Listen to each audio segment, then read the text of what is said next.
Gracias a todos por estar aquí. Como podrán ver, estamos en construcción. Yo sé que en la cámara no se va a ver, ¿verdad? Y así estaba planeado, que en la cámara no se vea.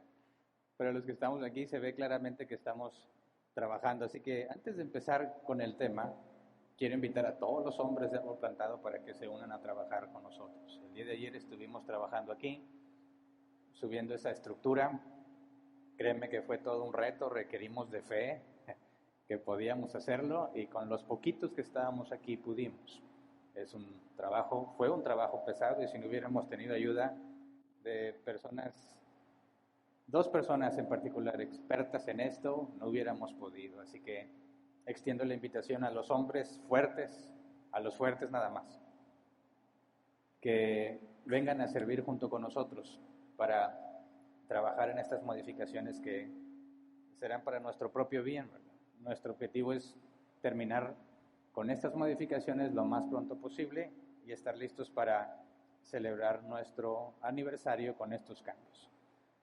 Así que bueno, una cosa más, como lo comentó Antonio, se incrementó el aforo, ¿verdad? Ahora podemos estar hasta el 50% de las personas, pero seguimos limitados con la sana distancia. Así que aunque nos digan que ya pueden venir todos, no cabemos todos con la sana distancia. Quizás algunos se han de haber preguntado, ¿por qué no se permitió que llegaran más personas? ¿Por qué no se permitió que llegaran más personas si se supone que ya cabe la mitad? Bueno, por la restricción del espacio, ¿verdad? Aunque nos digan que ya a partir de mañana puede venir el 100%, si nos piden que respetemos la sana distancia no vamos a poder. ¿Estoy generando algún problema yo con el audio o es otra cosa? No, allá. Lo dejo entonces a ellos. Soy libre de pecado ahorita. Muy bien, entonces vamos a empezar con nuestro tema. Estamos estudiando el tema de la humanidad y la semana pasada estudiamos el tema del estado intermedio. A grandes rasgos dijimos que en el estado intermedio del alma, las almas de justos e injustos estarán conscientes. Los que somos de Cristo estaremos en el paraíso viviendo junto a Cristo esperando la resurrección. Y según Pablo, este estado será muchísimo mejor que esta vida terrenal. Sin embargo, la resurrección es todavía muchísimo mejor que el estado intermedio. Aquellos que no son de Cristo, aunque no queda muy claro bíblicamente dónde estarán, podemos decir que estarán en el Hades, esperando también la resurrección. Podemos deducir que serán atormentados por fuego, entre comillas, no sabemos si es literal o no, y por su propia conciencia, esperando el juicio del gran trono blanco. Eso fue lo que vimos y es la tercera parte del tema de la humanidad. El día de hoy nos vamos a enfocar en un tema más práctico, donde tenemos que aplicar lo que hemos visto. Quiero decir de antemano que es un tema polémico para muchos, cristianos y no cristianos, y que en nuestra cultura, me parece que particularmente aquí en nuestra ciudad o nuestro estado, aún estamos lejos, es decir, no hemos visto esto muy de cerca. Me refiero al tema de la ideología de género. Yo sé que lo has escuchado en noticias, programas, etcétera, etcétera, pero creo que a muchos de nosotros aún no nos toca vivirlo cerquita. Una persona que esté viviendo bajo esa ideología, o quizás en nuestra familia. Sé que algunos ya han empezado a enfrentarse a ese tipo de circunstancias y es importante que como cristianos sepamos cuál es la manera correcta de entender esta ideología y cómo debemos expresarnos o dejar en claro cuál es nuestra posición bíblica. El sistema educativo está tratando de enseñar esta ideología a nuestros hijos desde pequeños. Los medios de comunicación, los medios artísticos, el Estado en algunas circunstancias está buscando la manera de imponer esta ideología en todos los mexicanos y está sucediendo en otros países de maneras mucho más directas y mucho más graves. Cualquiera que se atreva a rechazar esa ideología es considerado un ignorante, homofóbico, opresor, retrógrada, arcaico, etcétera, etcétera. Según ellos, el que no acepta esta ideología está afectando a la sociedad. Hay muchísima información al respecto, Y obviamente no es mi intención profundizar en la ideología de género. Mi intención es que podamos entender el concepto principal, los conceptos fundamentales de esta ideología y que desarrollemos una postura bíblica.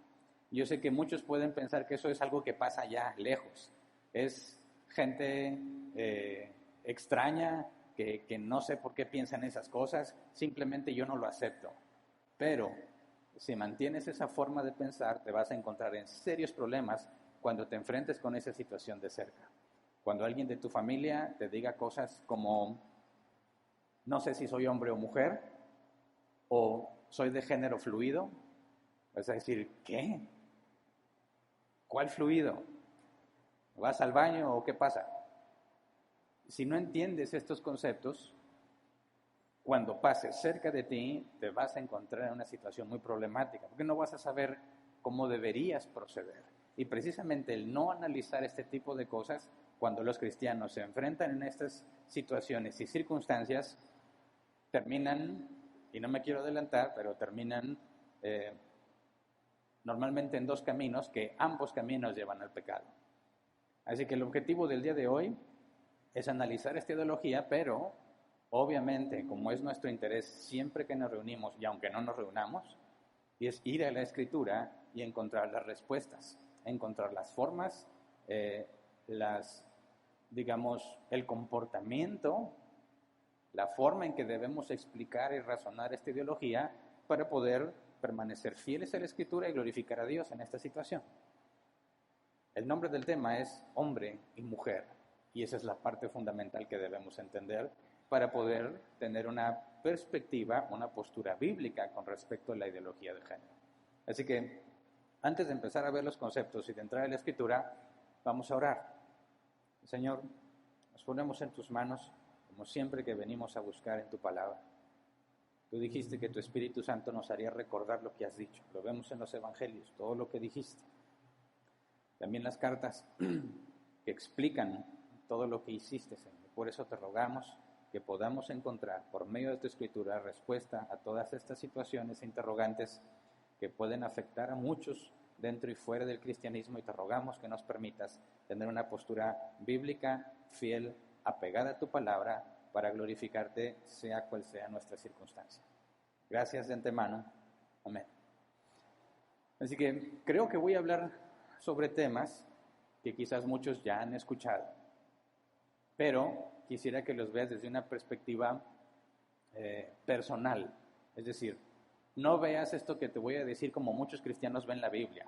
Cuando ven la narrativa que Moisés nos describe de lo que Caín hizo con su hermano Abel, y decimos, Caín es un asesino, es una persona mala que mató a Abel sin ninguna razón, y vemos a Caín como alguien lejos de nosotros, ¿verdad? Pero no vemos que Caín representa el género humano natural y estamos incluidos nosotros. Y que nosotros hubiésemos hecho exactamente lo mismo que Caín hubiese hecho en esa circunstancia. ¿Por qué? Porque Caín rechaza la luz y decide amar las tinieblas, porque ama su pecado, tal como sucedió con nosotros antes de Cristo, y aún seguimos luchando con exactamente esos mismos deseos y tendencias.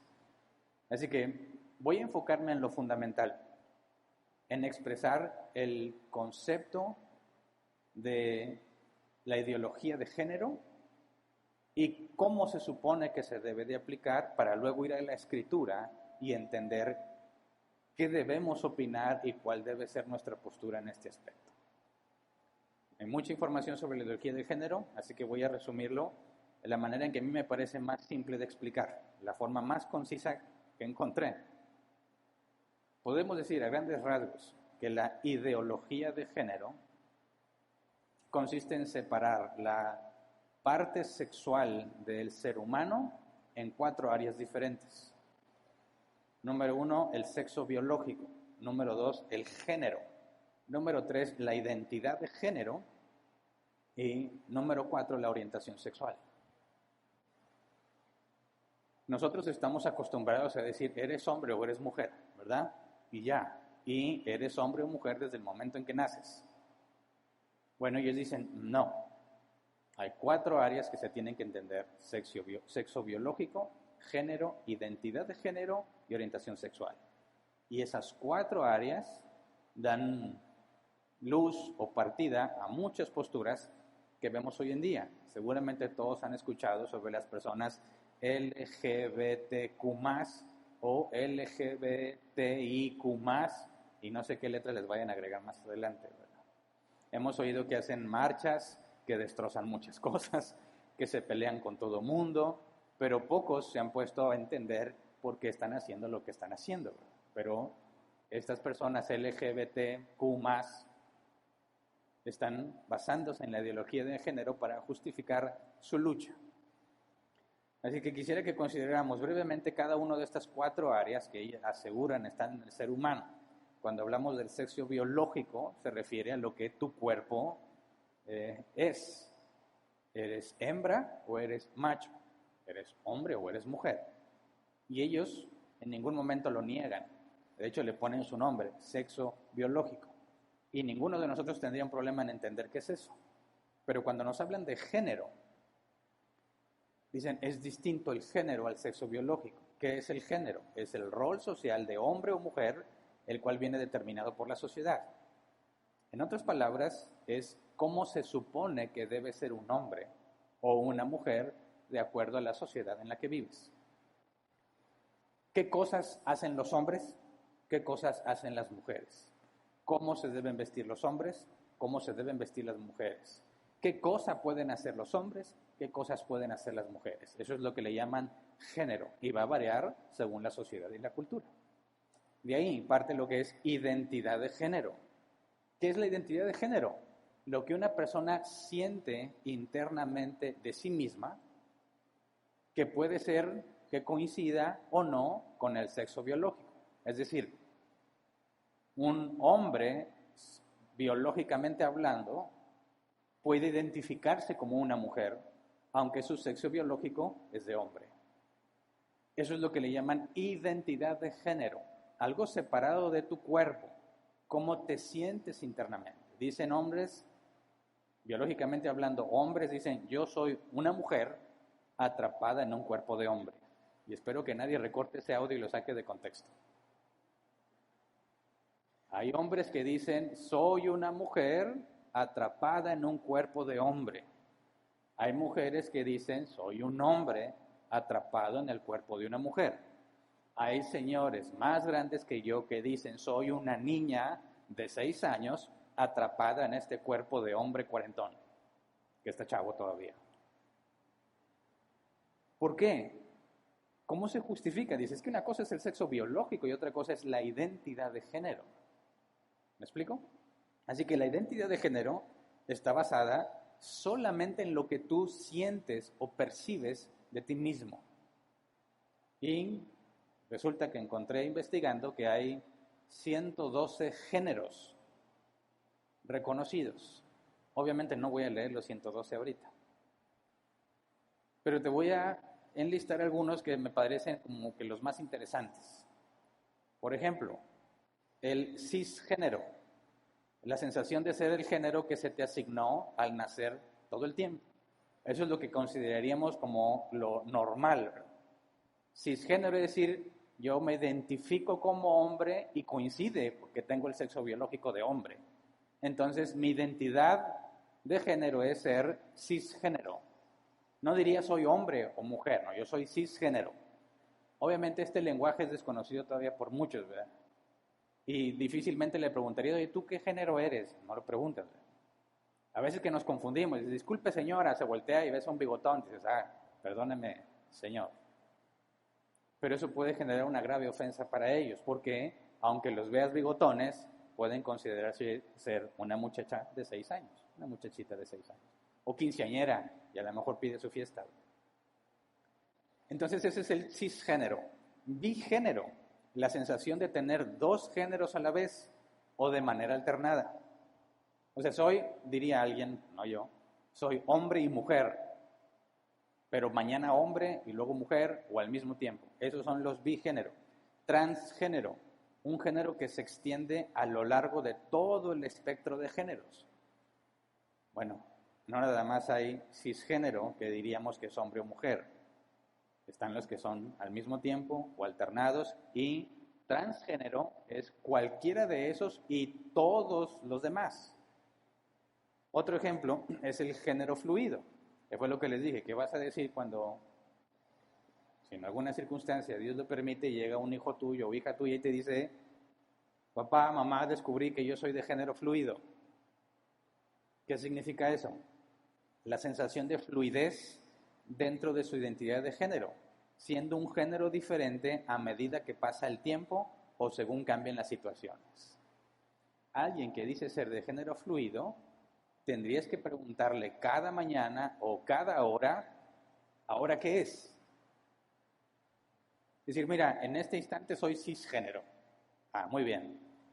Pasan 2, 3 horas o cambia el día y dice, ahora soy transgénero. O va a decir, ahora soy de género flujo chico. Si ese cuál es, flujo chico es cuando uno se siente varón la mayor parte del tiempo, pero esa identidad fluctúa. Ese es el género flujo chico. Amarégénero, un género que cambia dependiendo de la persona de la cual te estás enamorando. Si alguien dice que se está enamorando de un hombre, dice, pues me siento como hombre o mujer. Pero si se está enamorando de una mujer, puede cambiar. Amicagénero, cambia, es el género que cambia según el amigo con quien estés.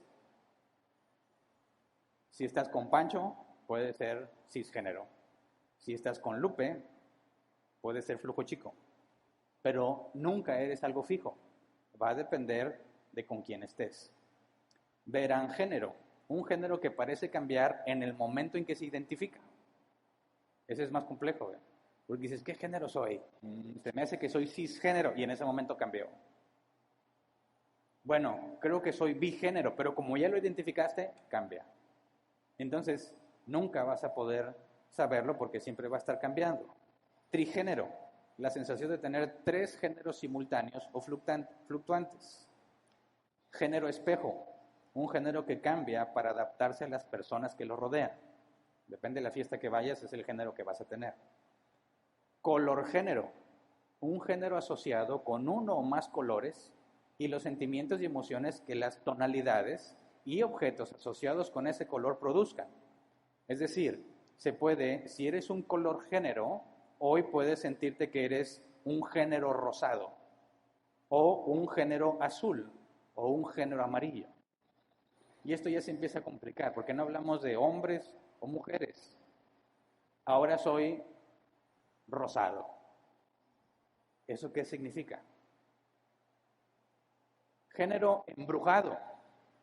No lo estoy inventando. Es el nombre oficial. Género embrujado. Un género en el que uno se siente intrigado o fascinado por la idea de un género en particular, pero no es seguro cuál género en realidad siente. Es el que está embrujado. Y, por último, en este ejemplo que les estoy dando, el agénero. Aquellos que dicen que no pertenecen a ningún género. Esa es la identidad de género. Mencioné unos breves ejemplos de los 112 reconocidos. Ahora, el cuarto punto de la ideología de género, la orientación sexual. ¿A qué se le denomina orientación sexual? Es hacia quién se siente atraída la persona. Entonces, fíjate, puede decir alguien, hay un sexo biológico, ok, en tu cuerpo eres hombre, pero te identificas como color género. O sea, eres hombre, pero tu identidad es un género rosado. Si hablamos de género, simplemente, ¿qué dice la sociedad? ¿Cómo deben ser los rosados? No tengo la menor idea. Quizás tendrían que traer siempre ropa de colores rosas, me imagino. Entonces, ¿qué es la orientación sexual? Bueno, ese género rosado, que biológicamente es un hombre, se siente atraído por los amicagénero, aquellos cuyo género cambia según el amigo con el que esté. Entonces, la orientación sexual tiene que ver con esta persona, con su propia identidad de género, qué tipo de personas le atraen. Y las 10 más comunes son estas. Heterosexual, se sienten atraídos por personas del sexo opuesto exclusivamente, que eso es lo que estábamos acostumbrados a ver. Homosexual, es una palabra también muy común, ¿verdad? Hoy en día se sienten atraídos por personas del mismo sexo. Hasta ahí todavía está en lo que conocemos como normal, ¿verdad? Pero luego está la antrosexualidad o el antrosexual, y no es el que va a los antros, ¿verdad? Antrosexual es aquel que desconoce su orientación sexual, pero a pesar de ello puede desarrollar vínculos afectivos hacia personas de cualquier género o identidad. Asexual se refiere a la falta de atracción o deseo sexual. Las personas asexuales no sienten atracción física ni sexual hacia ninguna persona. Autosexual, atracción sexual hacia uno mismo. Bisexual, hace referencia a las personas que sienten atracción física o sentimental hacia personas del mismo sexo o del sexo opuesto. Demisexual, personas que sienten atracción por alguien que necesita que se haya generado previamente un fuerte vínculo emocional con esa persona. Es decir, no importa si es hombre, mujer o lo que sea, tiene que haber primero un sentimiento fuerte hacia esa persona para declararse demisexual. Lissexual se refiere a la atracción por otras personas en general, pero sin necesidad de ser correspondidas, ni buscan el deseo recíproco. Le dicen, a mí me gustan ellos, pero no me importa si yo les gusto a ellos. Entonces eso es lissexual. Y por último, pansexual. Hace referencia a aquellas personas que se sienten atraídas hacia otras personas independientemente de su sexo biológico o identidad de género, sin basarse en las categorías de género. Y bueno, dos más. Polisexual. Parecido a la pansexualidad, se refiere a la capacidad de sentir atracción por personas de distinto género o distinto sexo, pero sí que se siente atraídos por todos los tipos de géneros en una misma intensidad o nivel. Y sapiosexual, aquellas personas que se sienten atraídas por la inteligencia de una persona sin importar el género. Ahora, si yo te preguntara, según la ideología de género, ¿qué eres tú? ¿Qué me dirías? ¿Cuál es el sexo biológico? ¿Cuál es la identidad de género y cuál es tu orientación sexual? Ahora, quiero dejar en claro que cuando hablamos de ideología de género, esto indica que no hay datos empíricos, científicos, ni médicos que soporten estas categorías o conceptos, ¿verdad? Son ideales. Han salido del pensamiento individual o colectivo de distintos individuos tratando de expresar lo que ellos sienten, lo que ellos perciben y lo que ellos son. Pero no hay nada que respalde este tipo de afirmaciones. Entonces, esta ideología de género normalmente es representada o promovida por las personas LGBTQ+. L de lesbianas, mujer que siente atracción emocional, romántica y sexual por otras mujeres. Gay, hombre o mujer que siente atracción emocional, romántica y sexual por personas del mismo sexo. Bisexual, hombre o mujer que siente atracción emocional, romántica y sexual por personas de ambos sexos. Transexual, personas cuya identidad de género es diferente del sexo asignado al nacer. Y la Q es queer, en proceso de averiguarlo.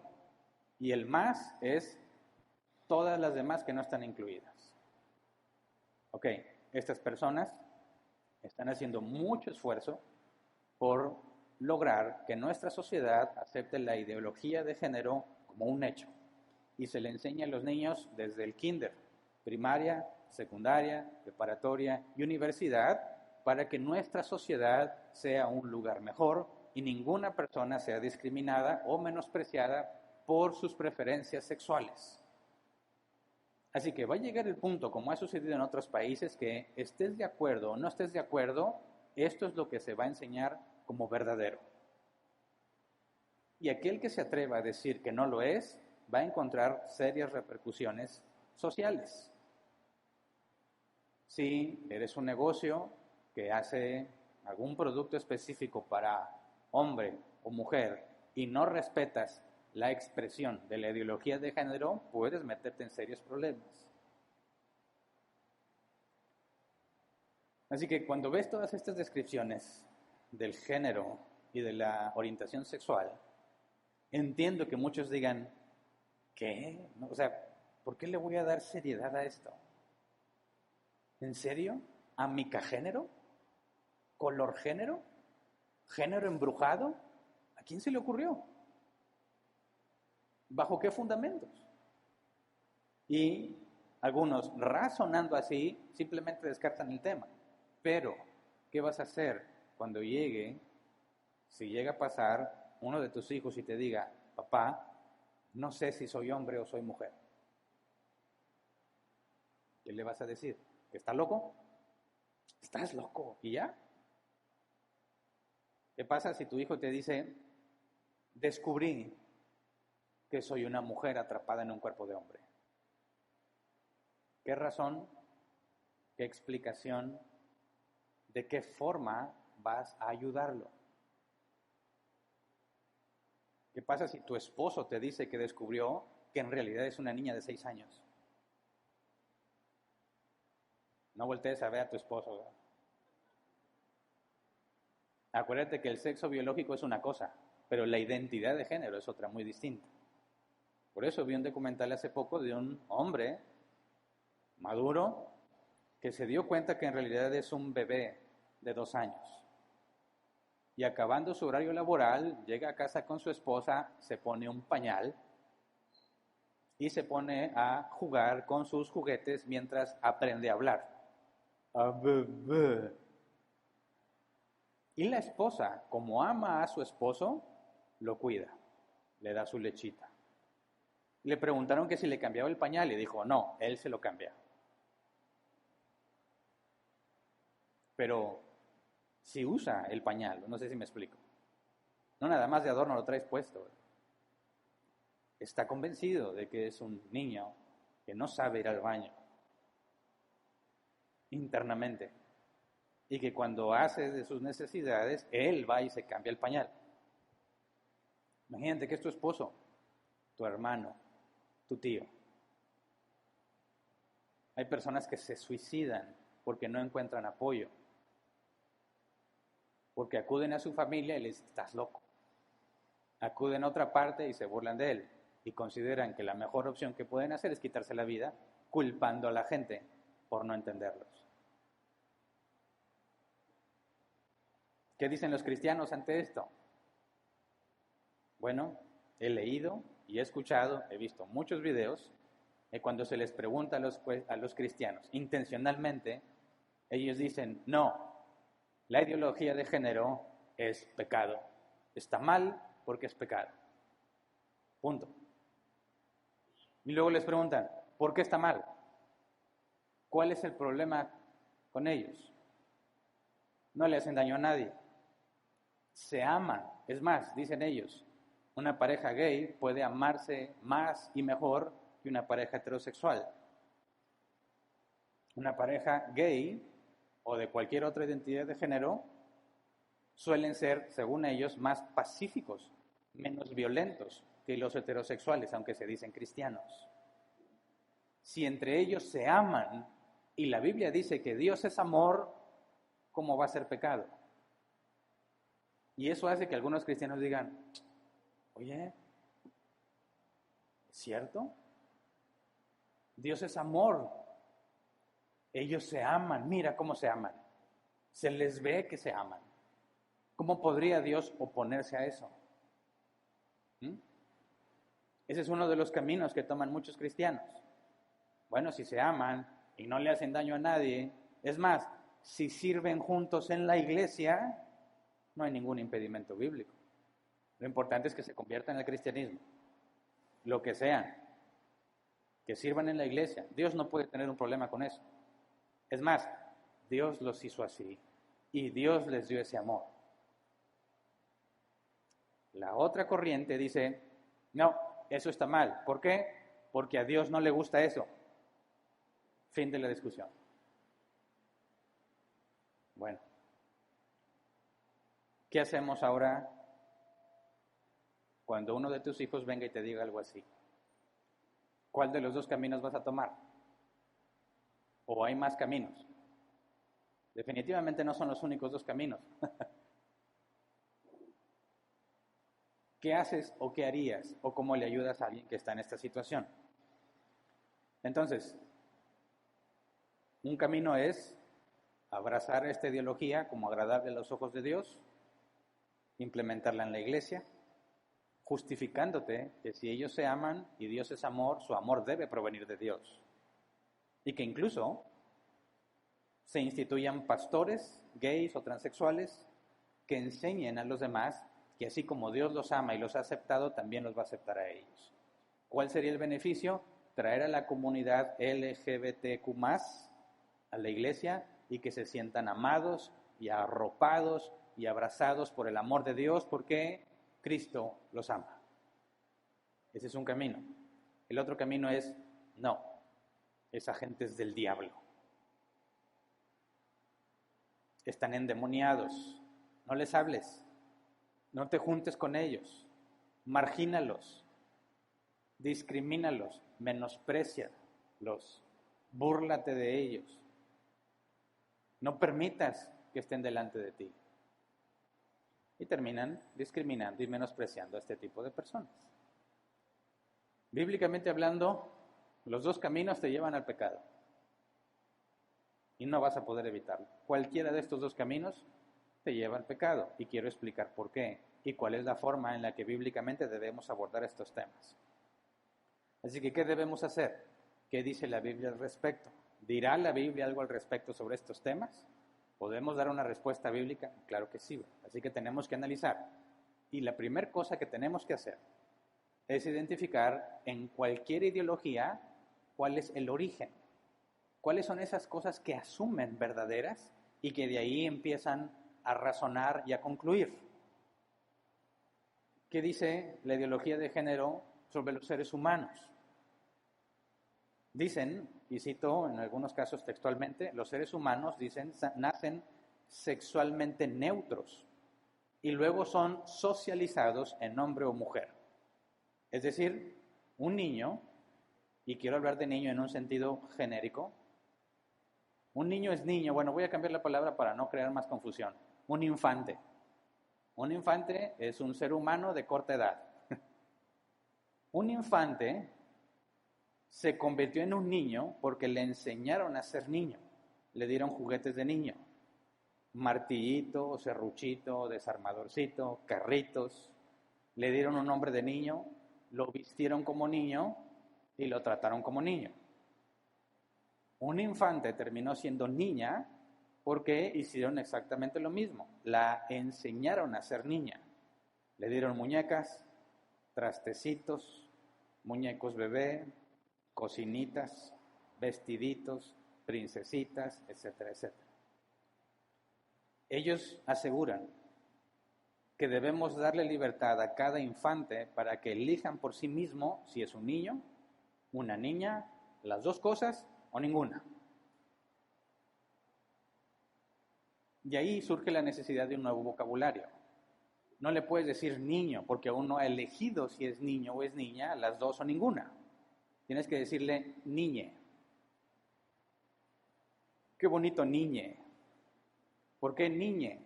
Porque es una palabra, le llaman inclusiva, asexual.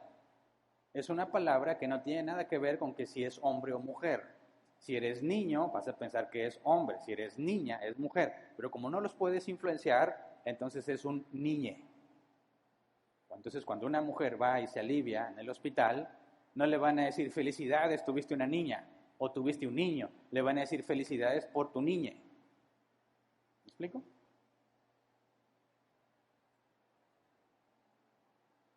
Entonces, si naces neutro y la sociedad o tus padres te enseñan a ser hombre o mujer,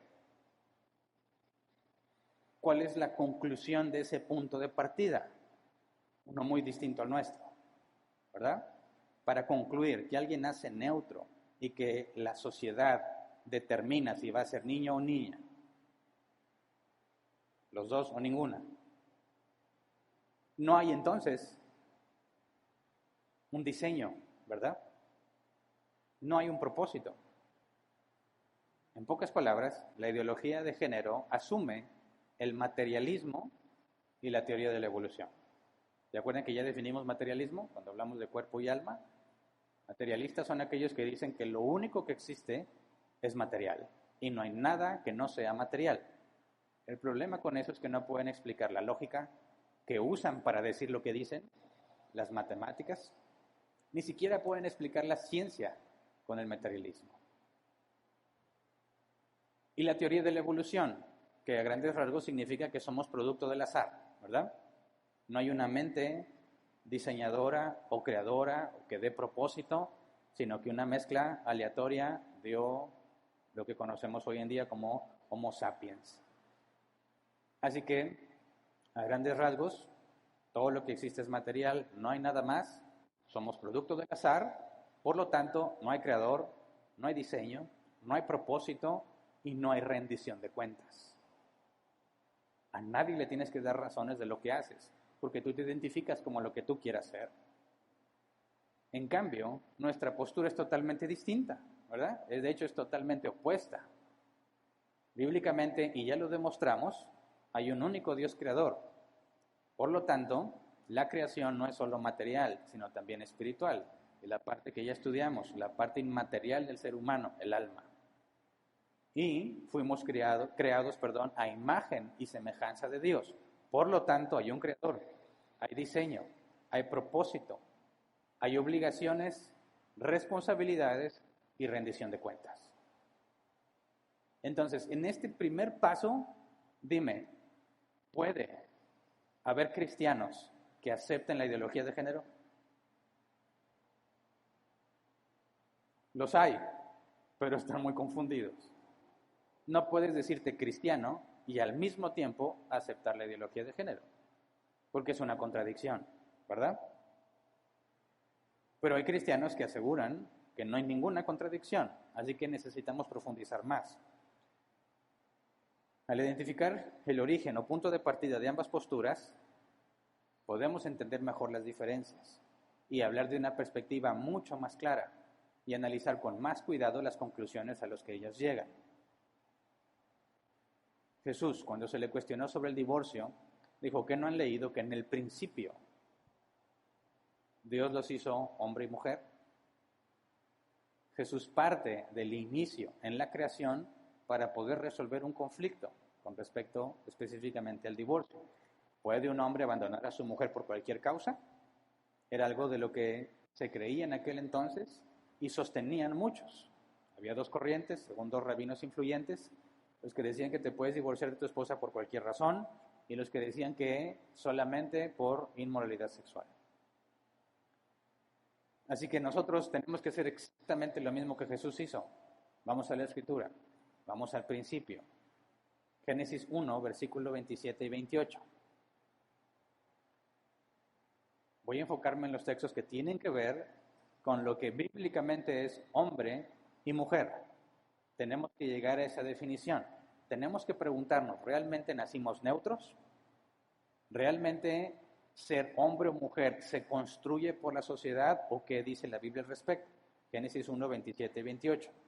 Y Dios creó al ser humano a su imagen, lo creó a imagen de Dios, hombre y mujer los creó, y los bendijo con estas palabras: sean fructíferos y multiplíquense, llenen la tierra y sométenla, dominen a los peces del mar y a las aves del cielo y a todos los reptiles que se arrastran por el suelo. Nos interesa específicamente el día de hoy las palabras hombre y mujer. Hombre en hebreo, sakar, se traduce como macho. Mujer en hebreo, nekeva, se traduce como hembra. El contexto no nos está hablando de esposo o esposa, nos está hablando de hembra o macho, mujer, hombre. ¿Por qué? Porque nos dice que deben multiplicarse y llenar la tierra. Está hablando de masculino y femenino. En la reproducción sexual, cosa que se les mandó a Adán y Eva, podemos ver que se reproducen y Adán y Eva a su vez generan individuos que tienen las mismas características sexuales que ellos. Son hombre o mujer, ¿verdad? Y eso lo podemos comprobar científicamente. Los humanos genéticamente estamos definidos como hombre o mujer. Cromosomas XX si eres una mujer, cromosomas XY si eres un hombre. Ese último le llaman el gen sexual, si no me equivoco. es el que determina, eres hombre o eres mujer. Si tienes una X al final, 2X, eres mujer. XY, eres hombre. Y eso influye en todo tu organismo, ¿verdad? La voz, aunque hay hombres que tienen una voz que te hace dudar de si es hombre hasta que lo veas, y hay mujeres que te hablan como hombres. Disculpe, señorita, mande. O al revés, ves un hombre, señor, mande. Y dices, bueno, no necesariamente es universal, pero lo normal es que varía la voz, la masa muscular, aunque he visto mujeres más musculosas que hombres, el vello corporal, los órganos reproductivos y muchos otros aspectos fisiológicos o biológicos que viene determinado por nuestro ADN. La ideología de género reconoce esto, ¿verdad? Y le llama sexo biológico. El punto es que bíblicamente estamos de acuerdo en eso.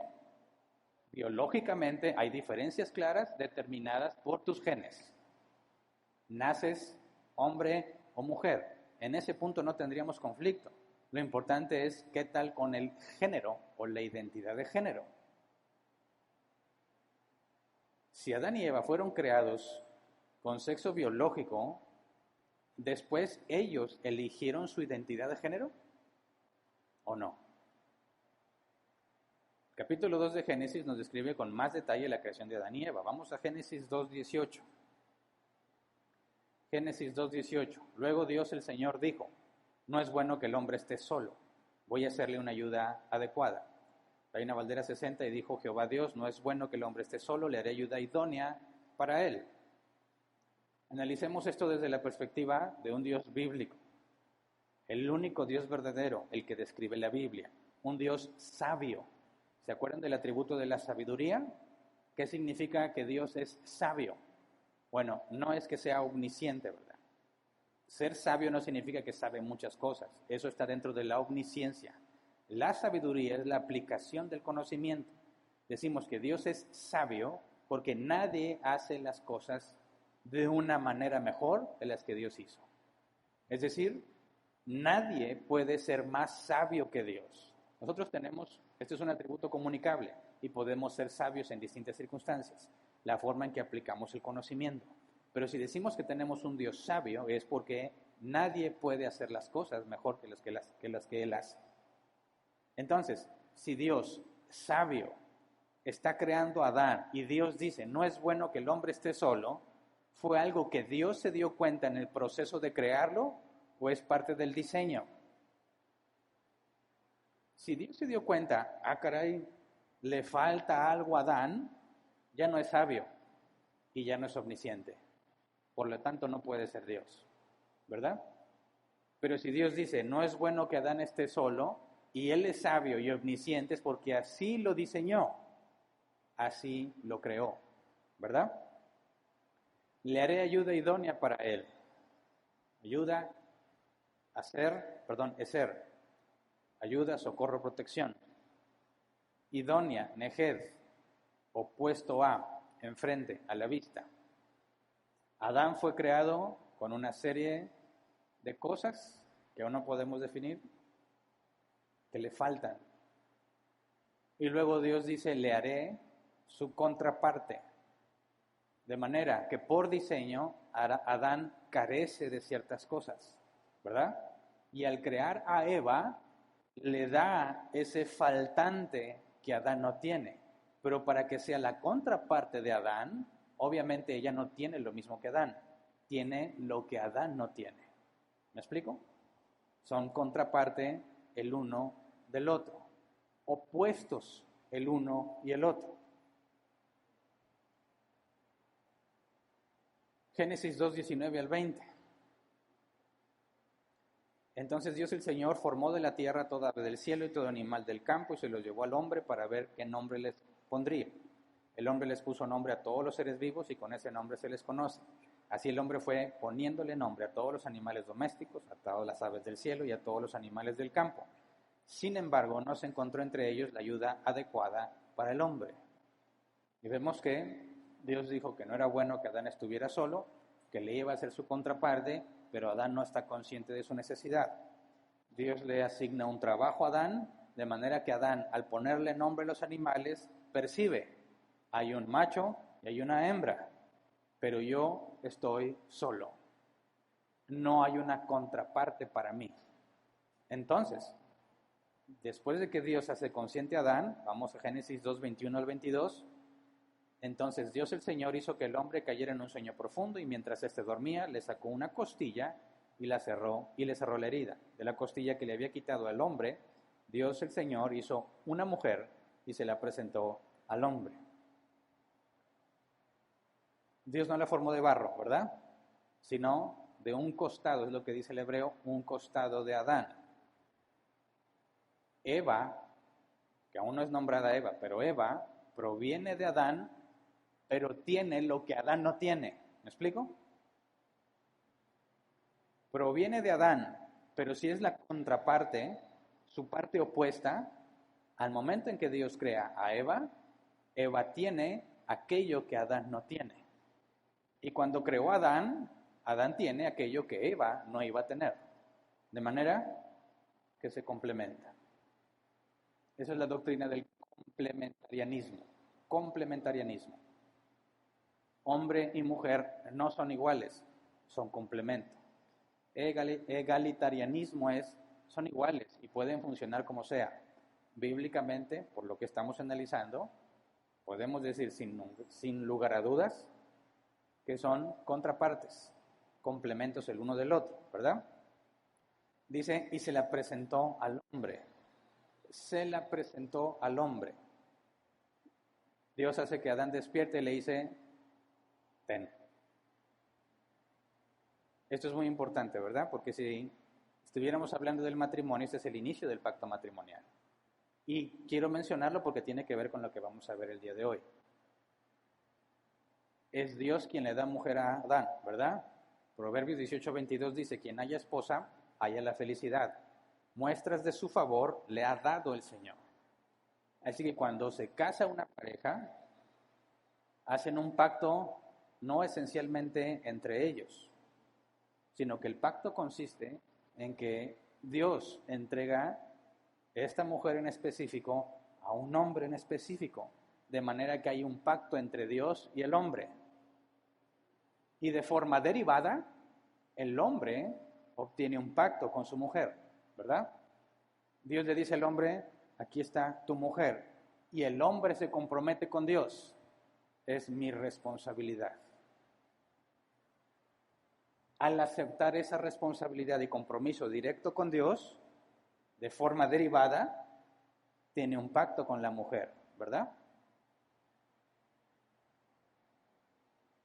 Dice Adán, Génesis 2:23, el cual exclamó, esta sí es hueso de mis huesos y carne de mi carne, será llamada mujer porque del hombre fue sacada.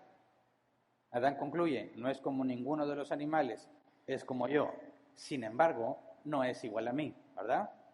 Es la parte que me falta. La palabra que donde dice que será llamada mujer es Isha, se debe traducir como mujer o como esposa. Dice porque es tomado del hombre, Ish, que se traduce como hombre esposo. Pero ya vimos claramente que las palabras hembra y macho son muy distintas. Así que aquí está hablando de esposo y esposa. Génesis 2:24, por eso el hombre deja a su padre y a su madre y se une a su mujer y los dos se funden en un solo ser. Hombre y mujer, Ish, Isha. El hombre deja a su padre y a su madre. ¿Qué significa esto en sentidos prácticos? ¿Que ya no los va a visitar o que ya no los va a ver? Claro que no.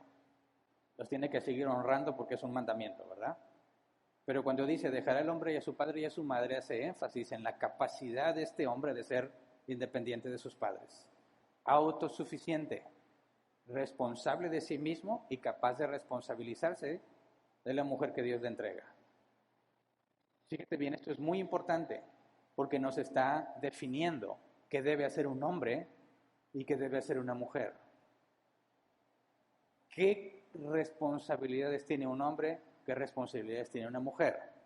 Para que un hombre sea hombre y se pueda casar, tiene que dejar a su padre y a su madre. Es decir, uno de los efectos principales y fundamentales de la hombría bíblica es llegar a ser independiente. autosuficiente, capaz de sostenerte a ti mismo y a tu mujer, a tu familia y conforme vaya creciendo. Entonces, si el hombre tiene que dejar a su padre y a su madre, ¿qué hace la mujer?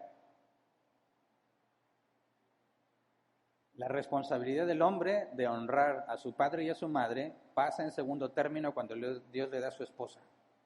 Sus prioridades cambian. ¿Qué pasa con la mujer? ¿Ella no cambia nada? Absolutamente que sí.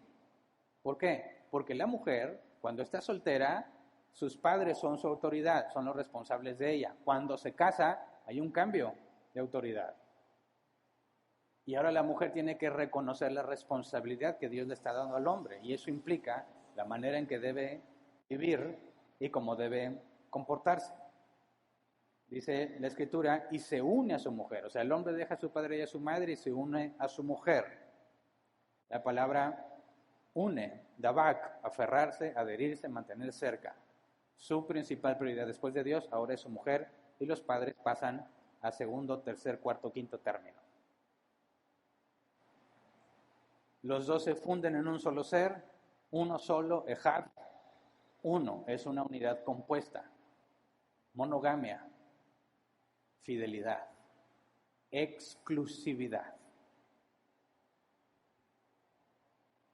Hombres y mujeres son iguales en cuanto a valor se refiere. Ambos son humanos, pero no son idénticos.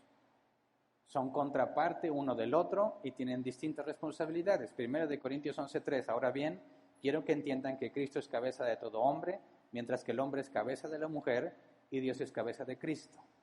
Hombre, cabeza de la mujer, en términos de matrimonio, refleja la responsabilidad que Dios ha puesto en el hombre.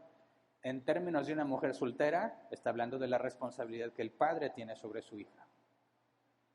Pero bíblicamente hablando, la mujer debe ser protegida. Eso es lo que indica que tiene cabeza. El hombre también tiene cabeza, que es Cristo. Cristo tiene cabeza, que es el Padre. No hay nadie descabezado. Pero el orden y las responsabilidades son diferentes. Así que, conclusiones en cuanto a la creación de hombre y mujer. El hombre debe convertirse en alguien independiente de sus padres, autosuficiente y responsable. El hombre debe reconocer que está incompleto y necesita su contraparte. El hombre debe rendir cuentas a Dios sobre su mujer y su matrimonio. ¿Por qué? Porque el pacto, en primer lugar, es con Dios. La mujer, como consecuencia, debe reconocer que es la contraparte del hombre y por lo tanto está incompleta. La mujer debe reconocer la autoridad que recibe el hombre al hacerse responsable de ella, y la mujer rendirá cuentas a Dios por la forma en la que honra la responsabilidad de su esposo o de su padre si está soltera, porque Jesús enseñó que no todos se casan, ¿verdad? No es la voluntad de Dios que todo hombre que ha existido se case o que toda mujer que haya existido se case, y de hecho bíblicamente se refiere a eso como un don, aunque la sociedad lo ve como lo opuesto.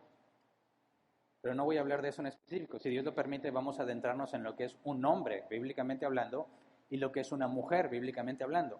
No como esposo y esposa, porque eso ya lo estudiamos meses atrás en el matrimonio, sino como un ser individual en su periodo de soltería principalmente, que aplica para los jóvenes o no tan jóvenes, pero que están solteros, y en el caso de las mujeres también. Pero volvamos al punto fundamental del día de hoy. En esta narración y descripción de la forma en la que Dios creó al hombre y a la mujer, tenemos que hacernos las preguntas que la ideología del género asegura. ¿Adán y Eva fueron creados con sexo biológico desde que nacieron? Sí, ¿verdad? Macho y hembra los creó, dice la Escritura.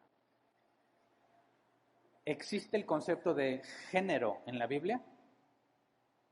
Género es aquello que la sociedad determina que debe de ser un hombre o una mujer.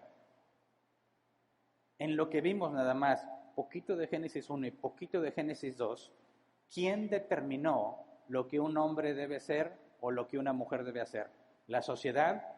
¿Cuál sociedad? ¿Quién lo determinó? Dios. Entonces, ¿Existe el concepto de género en la Biblia como algo separado al sexo biológico? No.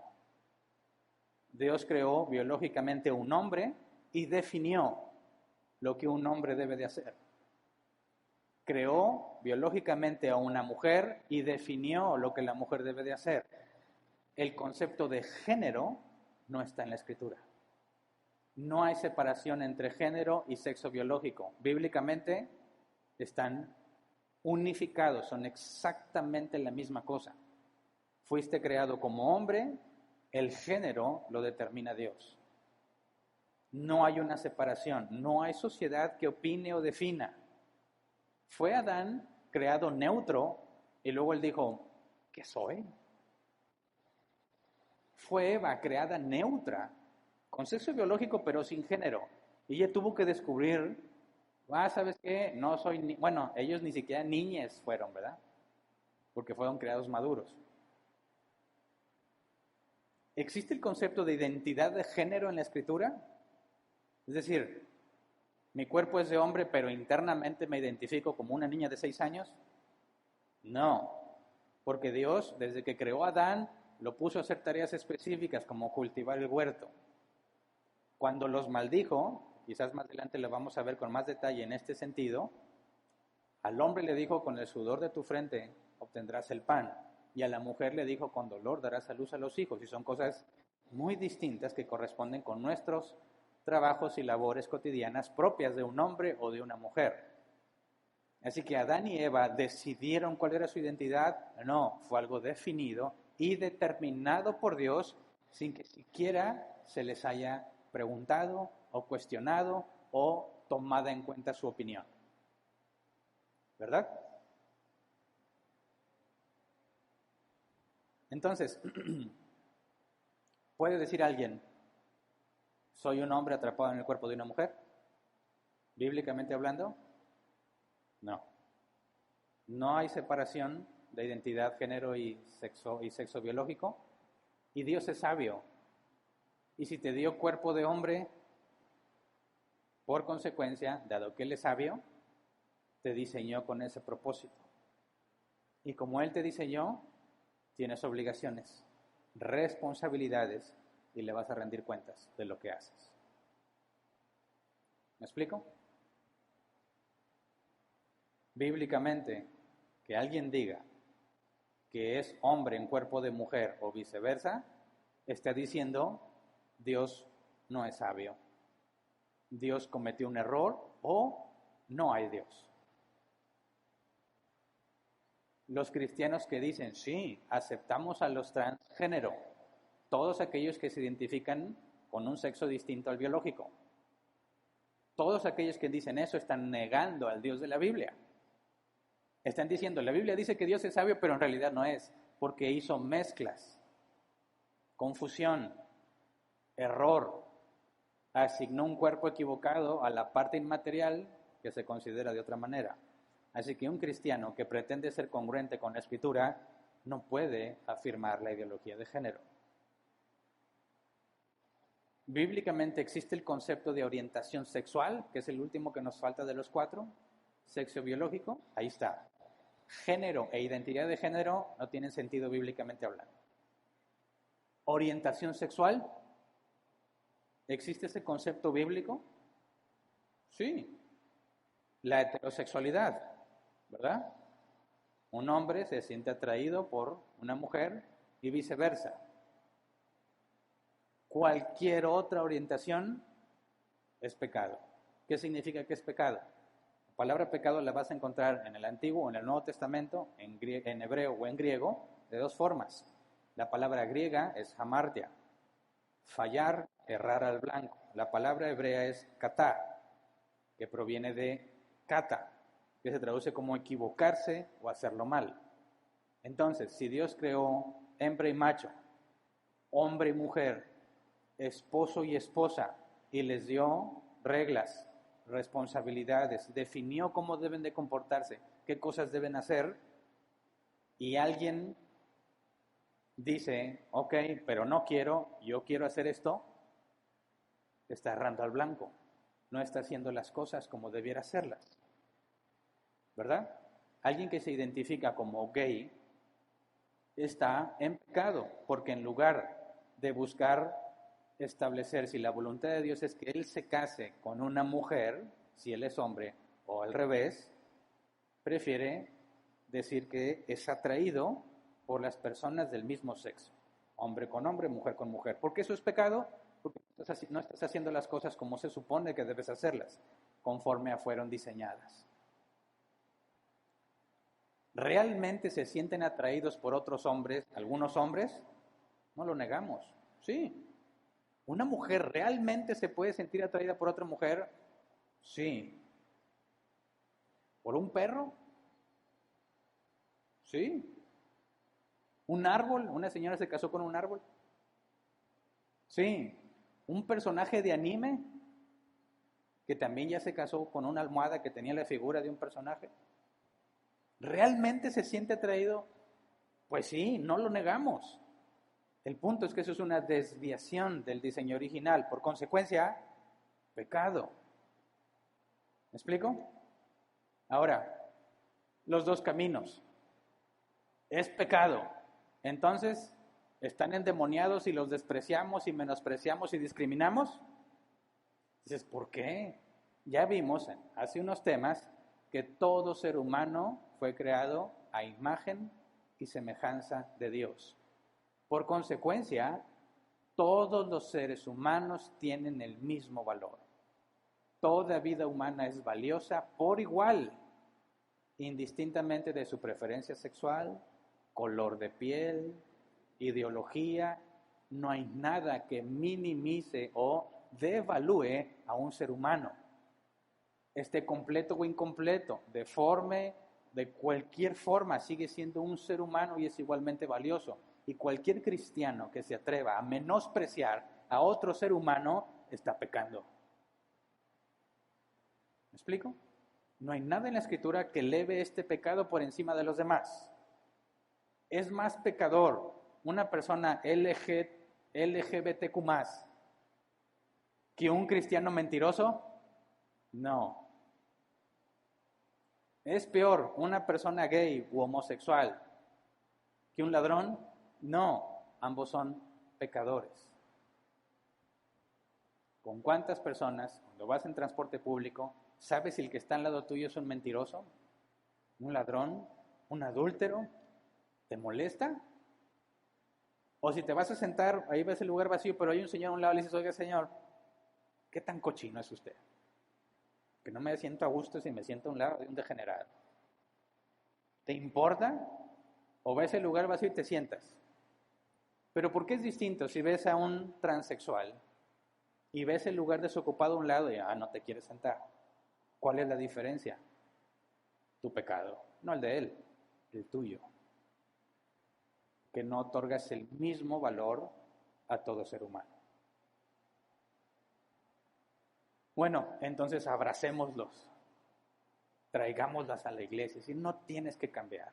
Lo importante es que te ames y que recibas a Cristo en tu corazón y esa bella pareja, hombre-hombre, mujer-mujer, hombre-perro, mujer-árbol, muchacho anime, vengan a servirle a Dios porque Cristo los ama. Pecado. ¿Pero por qué si es amor? Porque no están haciendo lo que la Biblia enseña. Están errando al blanco. Dios no se equivoca. ¿Me explico? Los dos caminos te llevan al pecado. Entonces, ¿qué hacemos? ¿Cómo le ayudamos a nuestro hijo cuando viene y nos dice, no sé si soy hombre o mujer, o estoy atrapado en un cuerpo distinto al que yo soy, o soy color género?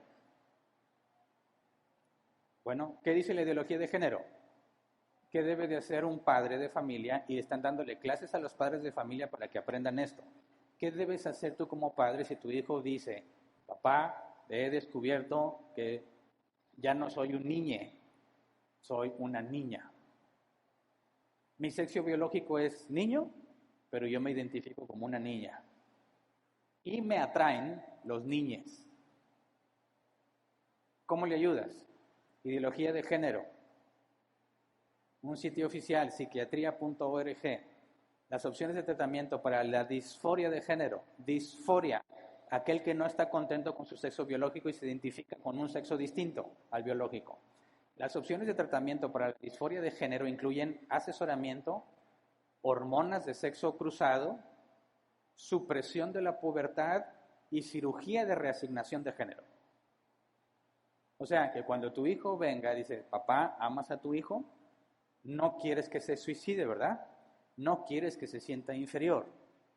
Así que, si él está totalmente seguro, vas a tener que empezar a ayudarle a que la pubertad, es decir, cuando los genes van a empezar a manifestar físicamente los rasgos pertenecientes al hombre, bueno, hay que empezar a darle pastillas para que eso no pase.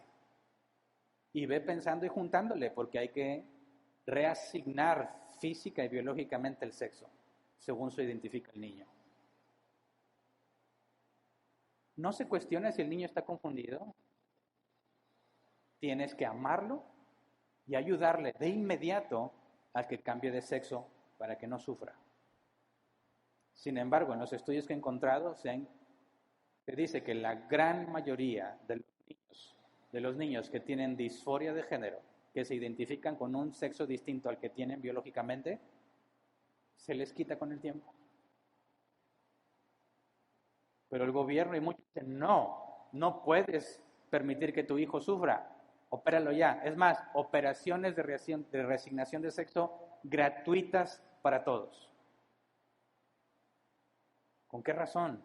¿Con qué fundamento? Ninguno. Simplemente que tu hijo no sufra.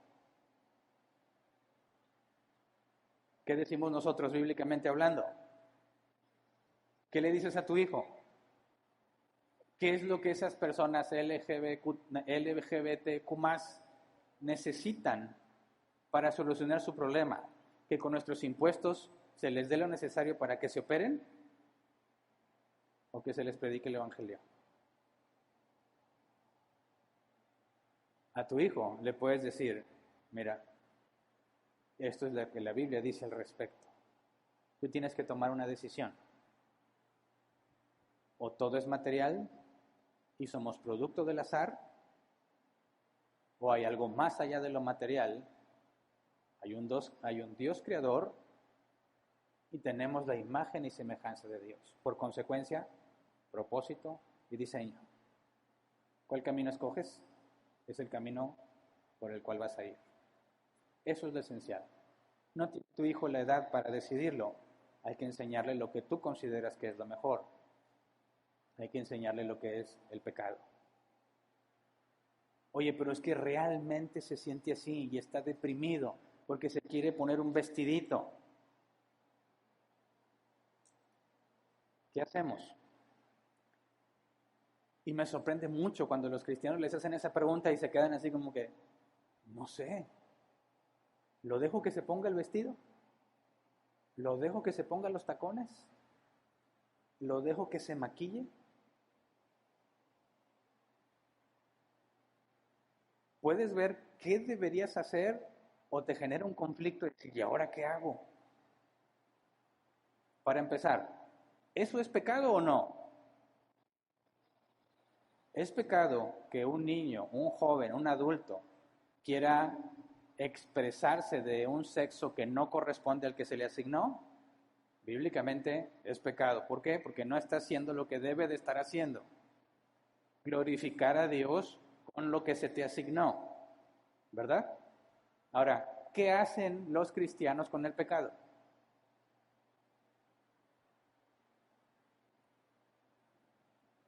Tienen que hacerlo morir. Mortificación. Niegas tus deseos, niegas tus pasiones para hacer lo que Dios quiere. Luchas contigo mismo, te reprimes a ti mismo porque no es lo correcto y te esfuerzas por hacer lo correcto. ¿No es lo que todo cristiano debe hacer con el pecado? Entonces, ¿qué debe de hacer un gay con su pecado? Lo mismo.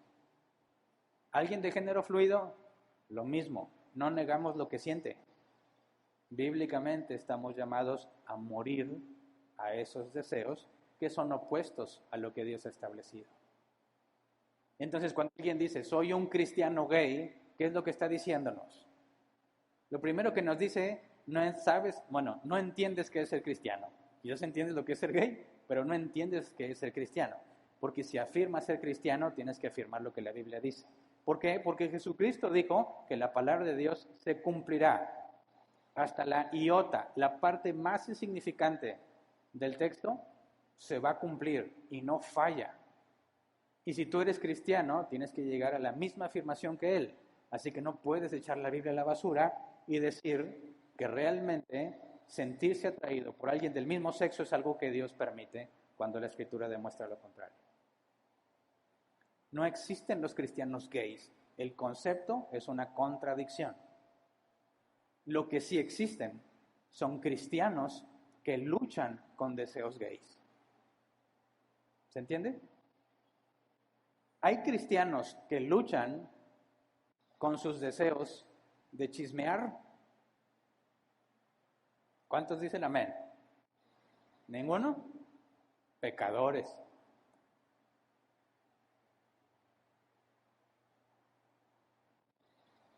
Es inimaginable pensar un cristiano que luche con sus deseos de atracción por el sexo, por el mismo sexo.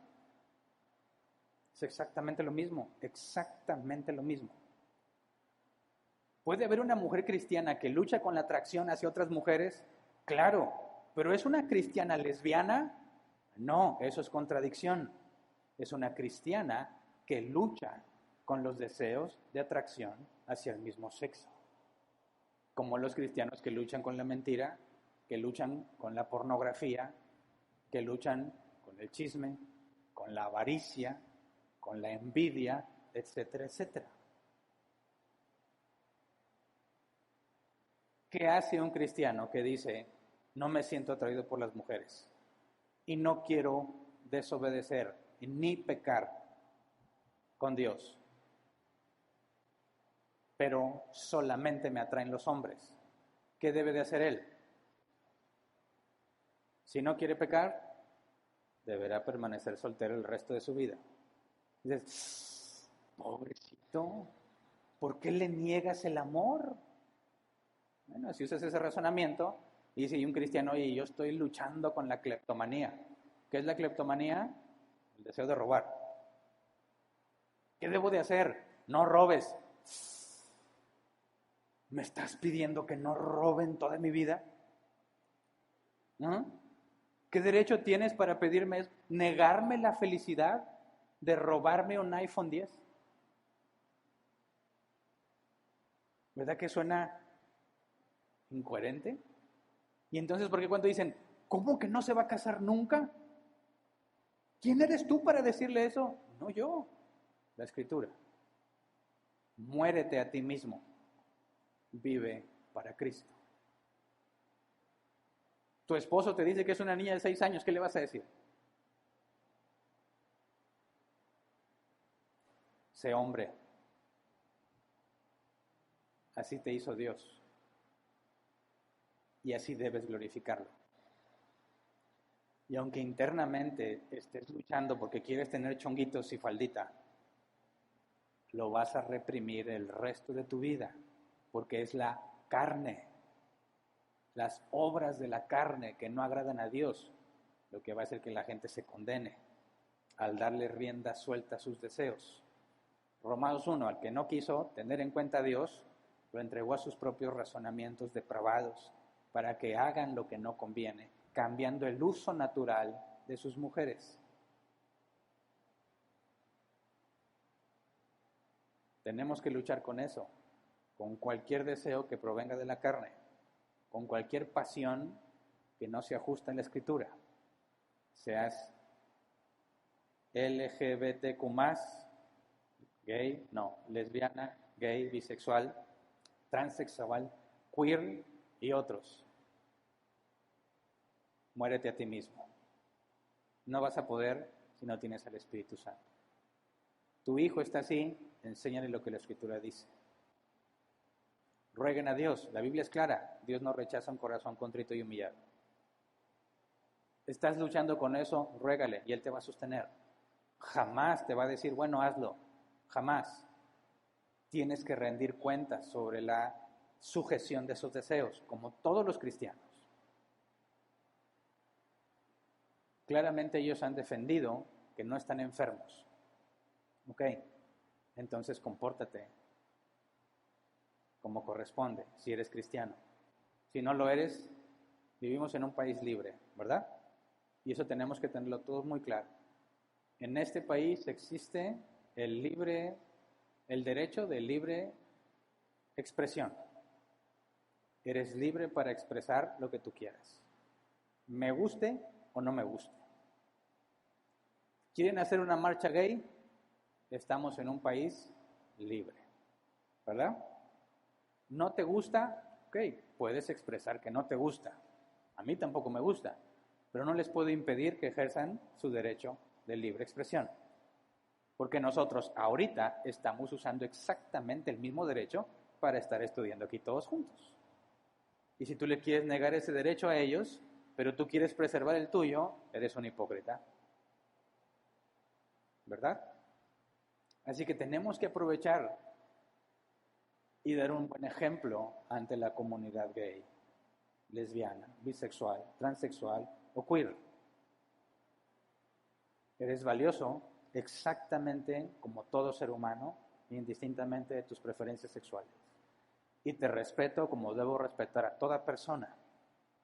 Pero así como yo no voy a estar detrás de ti tratando de cambiarte, tampoco lo hagas conmigo. Tienes el derecho a expresarte como mejor te parezca sin que dañes propiedad ajena. Yo también tengo ese derecho.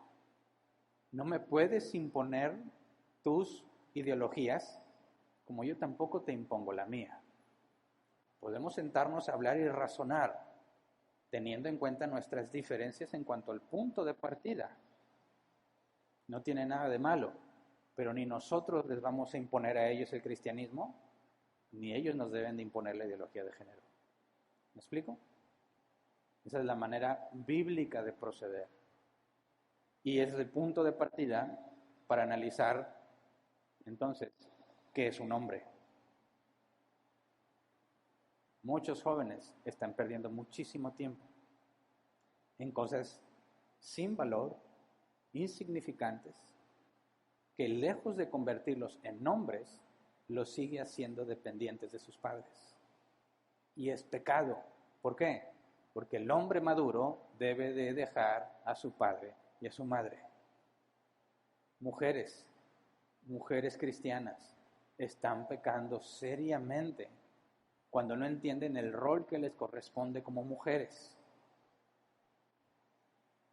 pretendiendo hacer cosas que están definidas para los hombres, que en esencia no es pecado, pero que empiezan a formar una mentalidad, a creer eso del patriarcado opresor. Y yo sé que el mundo oprime, seas quien seas, pero en el cristianismo ese concepto no tiene cabida.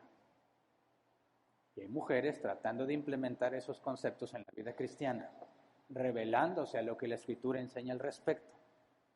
¿Habla la Biblia sobre cómo nos debemos vestir hombres y mujeres? Sí. Y no estoy hablando de pantalón o falda. Vamos a adentrarnos para entender que también es un mandato bíblico la expresión del sexo dentro del contexto en el que nos encontramos, de manera correcta y sin confusión. Hay hombres, bueno, al revés, hay machos que no son hombres. Y entiendo que eso pasa en el mundo, pero no en los cristianos. Así que dejando en claro cuál es la postura bíblica con respecto a la ideología de género, podemos adentrarnos en lo que es un hombre, en lo que es una mujer y las distintas cosas que enfrentan desde la propia perspectiva de cómo fueron creados y diseñados. ¿Ok? Pero por lo pronto aquí nos quedamos. Antes de pasar a la sección de preguntas, vamos a orar. Vamos a ponernos de pie, por favor.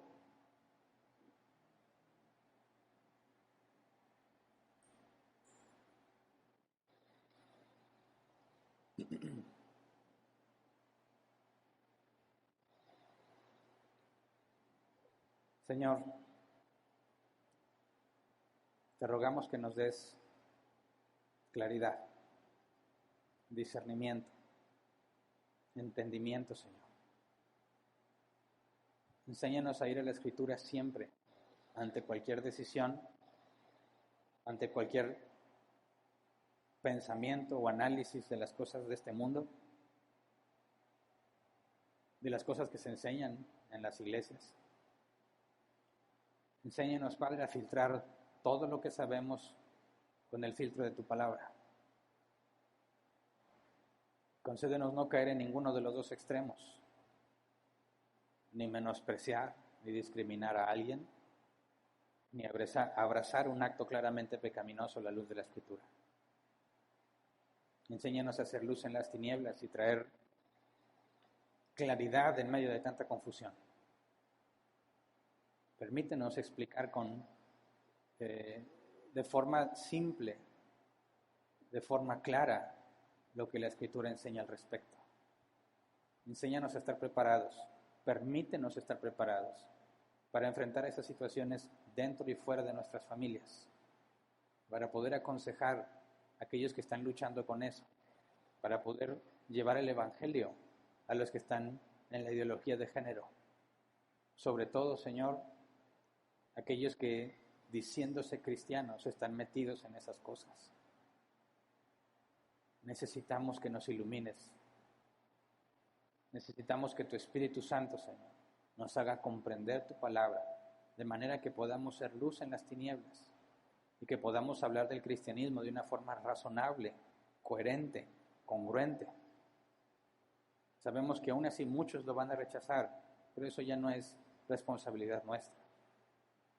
Tu palabra enseña que nosotros debemos llevar el Evangelio a los oídos de las personas y que tú decides a quién haces nacer de nuevo por medio de nuestra predicación del Evangelio y a quién no. Pero una cosa es clara: cualquiera que esté reconociendo su pecado, reconociendo a Dios, humillándose ante Él, sabemos que es obra tuya y tú no lo rechazarás. Así que enséñanos a llevar la buena noticia a todos aquellos que están en este tipo de situaciones, creyentes y no creyentes. Enséñanos a explicar con claridad lo que tu palabra dice a aquellos que ya te conocen, pero están confundidos. Y te rogamos que nos uses para llevar salvación por medio de nuestra predicación de tu palabra, de tu evangelio, a aquellos que no te conocen.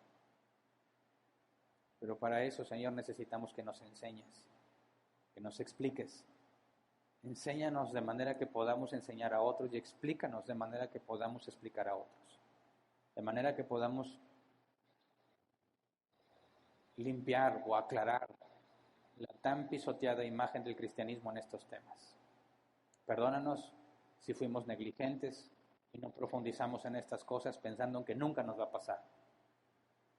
Líbranos de nosotros mismos, Señor. Líbranos de nuestros propios deseos que provienen de la carne. Líbranos de nuestras pasiones, de nuestras motivaciones malvadas. Danos la capacidad de morir a nosotros mismos y de vivir para ti. Como dijo el apóstol Pablo, de ofrecer nuestros cuerpos enteros como sacrificio, como un holocausto, que suba como olor fragante a ti, Señor. Que podamos vivir de acuerdo a nuestra nueva naturaleza, despojándonos de las cosas viejas, de la carne que es opuesta a ti. Te rogamos, Señor, que tu Espíritu Santo nos guíe y nos permita aprender cada vez más sobre esto y sobre todo lo que tu palabra enseña. En el nombre de Jesús. Amén. Pueden sentarse.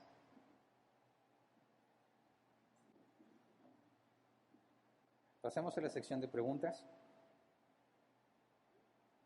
Para aquellos que están con nosotros por primera vez o no se habían dado cuenta por medio de las transmisiones, con efectos de cuidarnos respecto al COVID y eso, queremos minimizar al máximo el tener papelitos o medios de contacto entre una persona y el equipo de staff. No porque sospechemos de los de staff, Ellos ahí tienen gel y están sanos, están cumpliendo todas las regulaciones aquí, pero obviamente hay personas que pueden estar contagiadas y aún no manifiestan los síntomas, ¿verdad? En esas cosas que escapan de nuestro control, confiamos en Dios, pero no nos debe llevar eso a la negligencia. Así que aquellos que tengan un teléfono con conexión a internet pueden utilizar nuestro grupo de preguntas y respuestas. Es un grupo en WhatsApp Lo único que tienes que hacer es escanear los códigos. Ahorita no hay proyector por las obras que estamos haciendo de modificación, pero ahí en las paredes está el código QR con tu teléfono, ya sea iPhone o Android. Está la opción de escanear código, lo escaneas, te agregas al grupo por una única ocasión y ahí puedes hacer tu pregunta y nos va a llegar directo. Las preguntas se van a responder tal como vayan llegando. No hay diferencia entre si estás aquí o estás fuera. En el orden cronológico en las que estén llegando las voy a estar leyendo. Así que ya que hay unas preguntas registradas, voy a empezar a leerlas. Si quieres preguntar y no tienes conexión a internet, por favor levanta tu mano y te llevan un papelito para que apuntes tu pregunta y la van a leer, ¿ok? La idea es que no te quedes con dudas. Déjame ver desde dónde empiezan.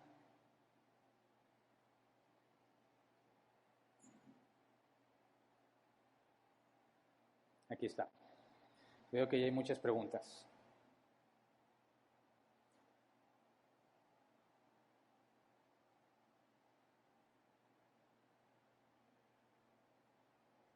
Gabriela. Muchos homosexuales se basan en el amor que Jonatán y David se tenían. ¿Cómo poder argumentar que no fue así? Bueno, mira, hay una clave que tenemos que tener en claro. Cuando vamos a la escritura, no se te olvide que narrativa no es normativa. Lo que la Biblia describe no lo está estableciendo como una norma, ¿verdad? El amor entre David y Jonatán nos suena extraño porque nos dice que se besan, ¿verdad? David y Jonatán expresan, al parecer, interpretado desde nuestro contexto cultural, un comportamiento homosexual, pero necesitas interpretarlo a la luz de la cultura de aquel entonces. Y era común que los hombres en aquel entonces expresaran sus afectos besándose, no en las bocas. Incluso en algunas culturas sí era en las bocas, pero nunca se interpretaba como una homosexualidad. En el caso de David no hay nada que indique que se están besando en sus bocas. Y el beso entre David y Jonatán en el contexto cultural no tiene nada distinto a lo que Jesús dijo cuando estaba en casa de, no me acuerdo el nombre de este hombre, pero que llegó la mujer a lavar los pies de Jesús con sus lágrimas y dijo este hombre, si Jesús fuera profeta, sabría qué clase de mujer le está tocando los pies. Y Jesús le dice, mira, cuando yo llegué a tu casa no me besaste. Sin embargo, ella no ha dejado de secar mis pies con sus lágrimas. Bueno, de secar mis pies con sus cabellos, porque los bañaba con sus lágrimas. Pero Jesús dijo, cuando llegué a tu casa, no me besaste. Eso se refiere claramente a la costumbre de aquel entonces de saludar de beso, como sucede incluso actualmente en países donde hombres se saludan de beso sin ningún problema.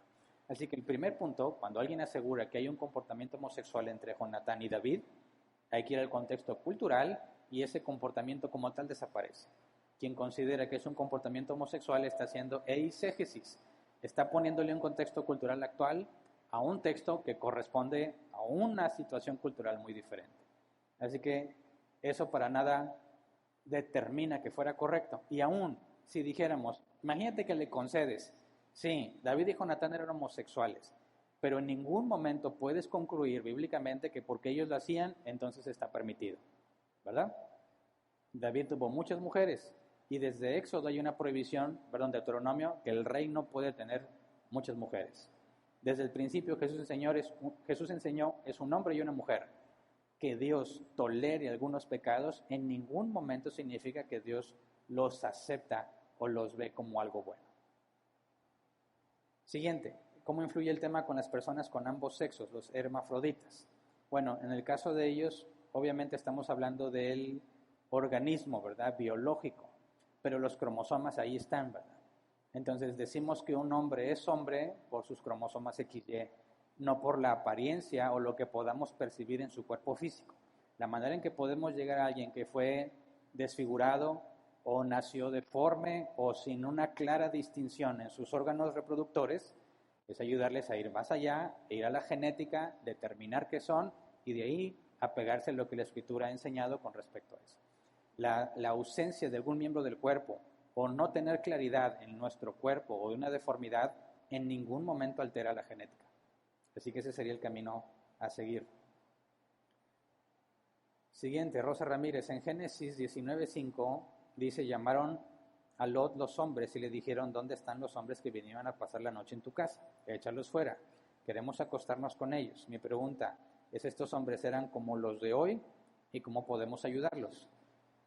Me imagino que ayudar a los de hoy, ¿verdad? Porque esos ya no los podemos ayudar. Pero claramente tienen un comportamiento mínimo homosexual, ¿verdad? Porque también vemos que hay bestialismo y en la ley de Moisés se prohíbe, y lo vamos a leer más adelante en Levítico. Está prohibida la relación sexual en cualquier contexto que no sea el matrimonio de hombre y mujer. Con animales, con otros hombres, con varias personas, todo eso está prohibido. Y lo que están haciendo aquí los hombres que vivían en Sodoma y Gomorra es claramente una inmoralidad sexual, por consecuencia es pecado, y la única forma de ayudar a esos individuos, no ellos, sino los que son como ellos, es por medio del Evangelio. Siguiente, Fernanda Vega, pastor, ¿y por qué cuando un niño es violado se convierte en gay en grande o a qué se debe? Pues mira, lo vimos en el segundo tema, si no me equivoco. Reconocemos que hay una parte material y una parte inmaterial en el ser humano. Y dijimos que alma y cuerpo son inseparables, ¿verdad? Cuando una persona es sometida a una presión o un abuso de este tipo, reconocemos que hay daños, ¿verdad? Recuerda que lo vamos a ver un poco más adelante cuando hablemos de lo que es un hombre y una mujer, que nos va a dar más información para entender esto, pero te adelanto brevemente. Podemos ser afectados en nuestra capacidad de razonamiento o la forma en que percibimos lo que nos pasó. Hablamos de sufrimiento cuando hay una diferencia entre la expectativa y la realidad. Cuando tú esperas que algo sea de una forma y en realidad es de otra y no puedes evitarlo, sufres. Entonces, cuando un niño o niña es abusado y no sabe cómo percibir, cómo interpretar si debe ser esto o debe ser lo otro, empieza a sufrir. Y todos tenemos el mecanismo de autodefensa y queremos evitarnos el sufrimiento. Y tendemos a buscar una explicación que nos permita comprender qué fue lo que pasó y qué fue lo que sentimos. Y en esos procesos se llegan a distintas conclusiones, ¿verdad? Los que dicen que lo que les pasó en realidad lo disfrutaron. Lo que dicen que jamás van a poder tener un encuentro sexual con otra persona. Los que consideran que les hicieron eso porque en realidad ellos son gays. Y hay muchas variantes. En la naturaleza caída del hombre, todas esas variantes claramente van en contra del diseño de Dios. Y el hombre natural, aunque tiene la evidencia del diseño original, no lo puede discernir por sí solo. El deber ser de las cosas no proviene de la revelación natural, es una revelación de Dios. Y los que hemos recibido esa revelación tenemos la responsabilidad de compartirla con aquellos que no la tienen. Así que, bíblicamente hablando, entendemos ese sufrimiento, entendemos los problemas cerebro-alma que pueden provocarse cuando no se asimila correctamente la información, pero no deja de ser un pecado y un error, porque no se está pegando al modelo original. Si Dios lo permite, vamos a llegar a estos asuntos de problema psicológico y una perspectiva bíblica para poder darle una respuesta también, una postura bíblica a la psicología moderna. Siguiente. Nayeli Rodríguez Doroteo. Hola, buenas tardes. Hernán, una pregunta. ¿Cómo le puedes predicar a una persona homosexual si que sientan que le estás imponiendo algo o que se sienten atacados? Bueno, si vas a predicar el Evangelio, no tienes por qué hacer énfasis en la homosexualidad. No sé si me explico. No hay una forma especial de predicar el Evangelio a un pecador. El pecador necesita escuchar exactamente el mismo Evangelio que le dirías a cualquier otro. ¿Cuál es la esencia del Evangelio? Somos pecadores. Vamos a ser condenados por nuestras acciones. Cualquier tipo de pecado, ¿verdad? Dios tomó forma humana y vino y habitó entre nosotros, ¿verdad? Y entregó su vida por nosotros, murió y resucitó. Y está con el Padre y vendrá a juzgarnos. Dios ha dado todo el juicio al Hijo y un día nos va a juzgar. Y a menos que te humilles ante Él hoy y reconozcas tu pecado, vas a ser juzgado según tus obras. Y si eres juzgado según tus obras, vas a ser hallado culpable y vas a ser condenado. Dime, ¿qué hay de ofensivo o por qué es necesario un énfasis a la homosexualidad en el Evangelio? ¿Acaso cuando hablas con alguien le dices, hombre, tú eres bien mentiroso y por eso necesitas salvarte? No. La convicción de pecado es algo que hace el Espíritu Santo, ¿verdad? Tú informas sobre el pecado y qué es el pecado. Pero para que él quede convencido de si está pecando o no, eso es algo que solamente Dios puede hacer. Así que a todos los hombres, a todas las mujeres que viven según la carne, es decir, que no son hijos de Dios, el Evangelio se predica de la misma manera.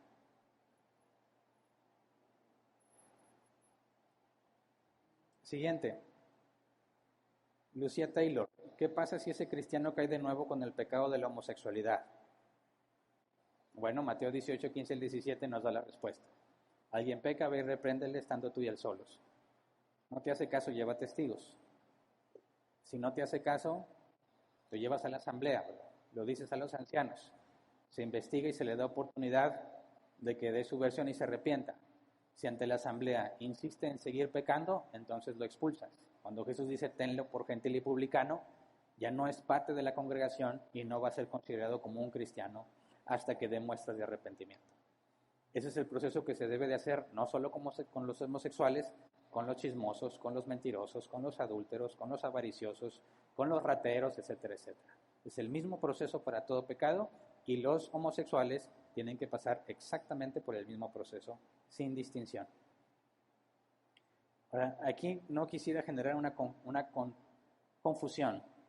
Decimos que alguien es homosexual porque vive de acuerdo, vive practicando sus deseos homosexuales, ¿verdad?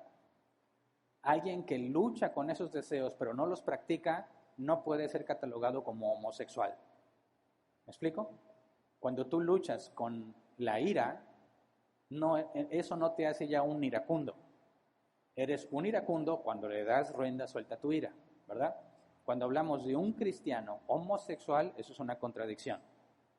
Un cristiano que lucha con deseos homosexuales, eso es correcto. Y si un cristiano que lucha con deseos homosexuales decide entregarse al deseo homosexual, tiene que pasar por el proceso de Mateo 18. Y si no hay arrepentimiento, ya no debe ser considerado un cristiano. ¿Por qué? Porque la Biblia enseña que Dios al que ama disciplina y azota todo el que recibe por hijo. Si se les deja sin disciplina, ya no son hijos. Esa es la esencia del proceso de Mateo 18 y tenemos que asegurarnos de hacer la distinción, ¿verdad? Un homosexual es aquel que vive practicando sus deseos homosexuales. Si no, aunque tiene la tendencia, no es un homosexual, es un cristiano que lucha con esa tendencia. Siguiente. Cecia Fara, si un niño se considera niña, ¿está pecando? Recordando que el reino de los cielos de los niños es de los niños como ¿cómo ordeno mi pensamiento? ¿El niño se va al infierno? No. Mira, es muy difícil delimitar la línea en la que un niño deja de ser niño para tener conciencia de pecado. La Biblia dice literalmente a los niños que no saben distinguir del bien y del mal, haciendo categorías de niños. Hay niños que han sido perturbados y pervertidos desde muy pequeños y son plenamente conscientes del pecado que realizan. Hay otros que aún no están conscientes. Entonces no podemos trazar una línea de edad porque depende de muchos factores. Pero aún si un niño vemos que es consciente de pecado y lo hace voluntariamente a pesar de que se le ha dicho que está mal, tiene que ser tratado como cualquier persona que peca. Hay que hablarle del Evangelio. ¿Me explico? Hay que hablarle de la necesidad de un Salvador. Y si ese niño insiste en pecar, eso no significa en ninguna manera que ya se va del infierno. ¿Cuánto tiempo pecó Saulo antes de que fuera llamado? Si tú conocieras a Saulo justo el día antes de que fue a Damasco, ¿podrías decir este hombre se va al infierno porque persigue y mata a los cristianos? No, porque el día y la hora nadie la conoce. El día y la hora, además de la venida de Cristo, el día y la hora que Dios haya asignado para que alguien nazca de nuevo. Entonces, cualquier persona que manifieste ese tipo de cosas, en ningún momento podemos bíblicamente asegurar que se va al infierno. Lo que sabemos es que si nosotros nos esforzamos por hacerle entender que es el pecado y Dios no le permite entenderlo, lo más que podemos decir es, hoy no es el día en el que Dios decidió salvarlo. Quizás mañana, ¿verdad? Y albergamos la esperanza. Quizás ese niño más adelante, con más madurez, entienda. Como lo comenté brevemente, los estudios indican que la gran mayoría de los niños que llegan a esos pensamientos, conforme pasa la adolescencia, desaparece el problema por completo. Siguiente, Diana Ruiz. Pastor, buen día. ¿Cuál es la palabra correcta que acaba de mencionar para decir que se va a cumplir la parte más insignificante de la Biblia? La palabra es iota. Creo que se traduce como, no me acuerdo cómo se traduce, pero la palabra es iota. Pero no me acuerdo ahorita de la cita, si no te lo pasaba, no la tengo en la mente. Siguiente, Lucía Taylor. Si una pareja homosexual se casa, ¿debemos tratarlos como un heterosexual reconociendo esa unión? No. Mira, el matrimonio es una institución bíblica. El matrimonio no nació como una institución de la sociedad, ¿verdad? Se origina en la mente de Dios y lo acabamos de leer en Génesis 2. El momento en que Dios le entrega a Adán a su mujer, ahí inicia el matrimonio. Desde ahí, la primera vez que son llamados esposo y esposa. Así que el matrimonio no es una invención humana.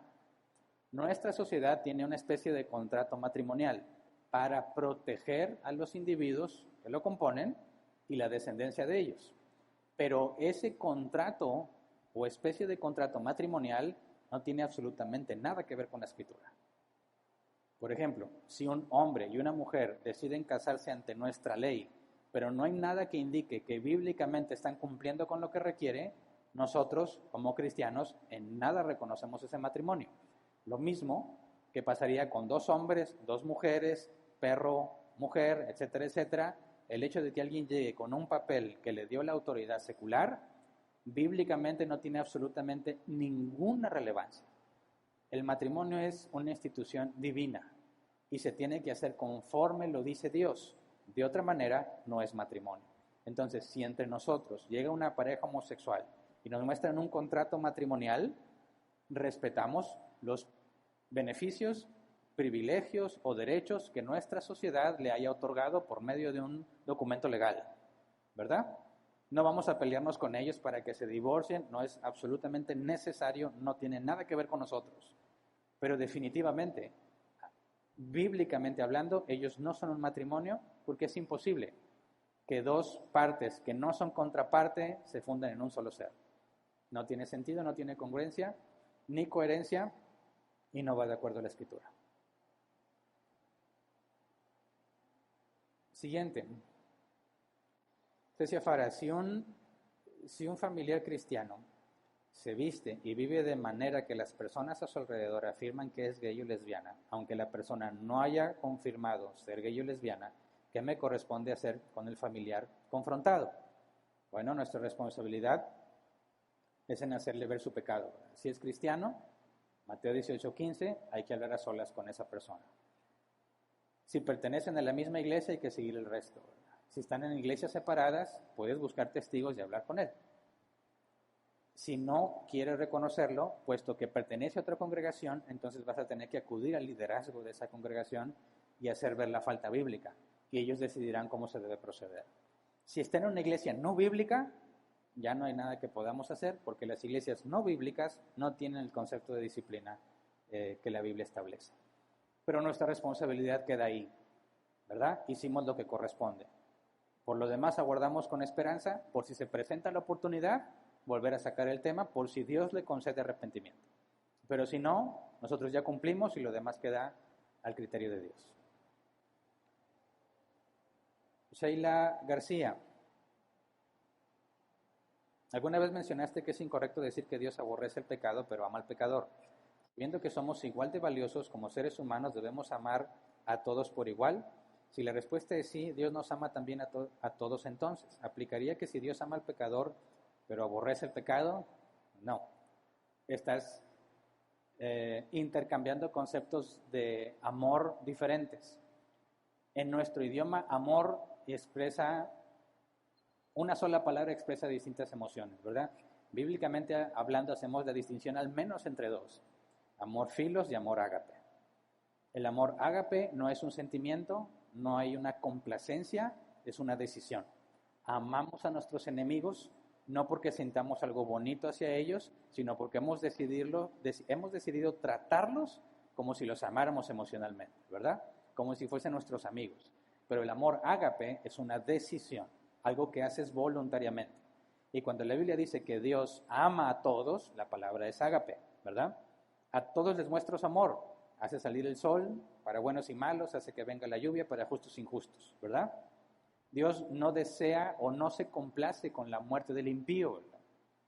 Pero cuando hablamos del amor filos, el de complacencia, Jesús le dijo a sus discípulos, ya no los llamaré siervos sino amigos, y la palabra amigos ahí es filos, amados.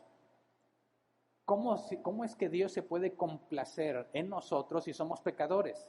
Por la obra de Cristo. Porque Él ya nos declaró justos, limpios, sin culpa.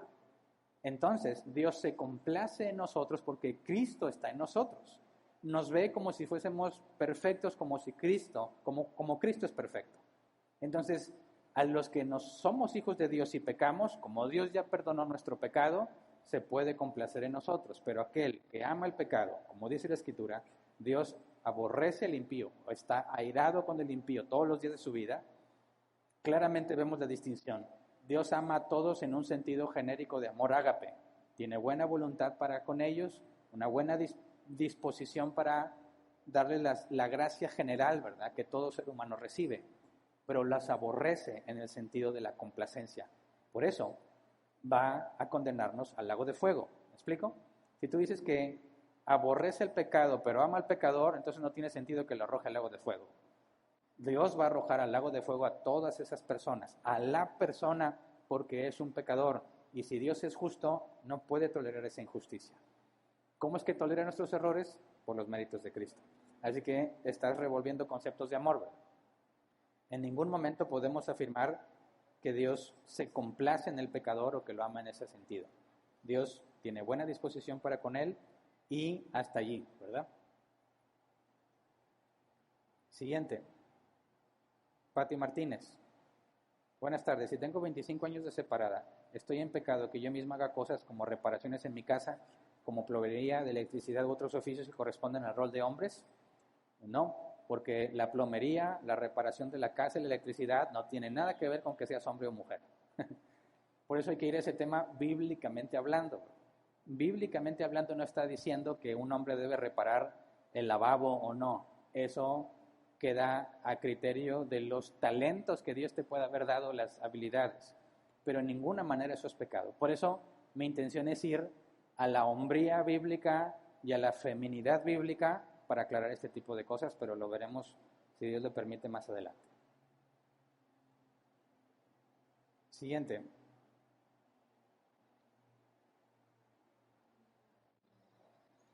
Bueno, aquí no viene el nombre de persona, viene el nombre de una empresa y no lo voy a decir para no dar publicidad.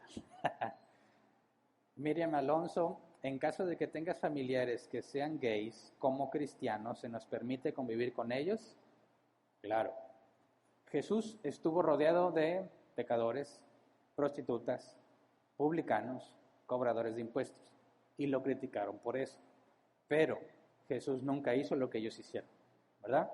Si tenemos que ser luz en las tinieblas, y si Jesús en su oración sacerdotal, Juan 17, dijo, Padre, no te ruego que los quites del mundo, sino que los protejas del maligno, y necesitamos, porque tenemos el mandato de predicar el evangelio a toda criatura, es imposible que te aísles de los pecadores, ¿verdad? De los que no son cristianos.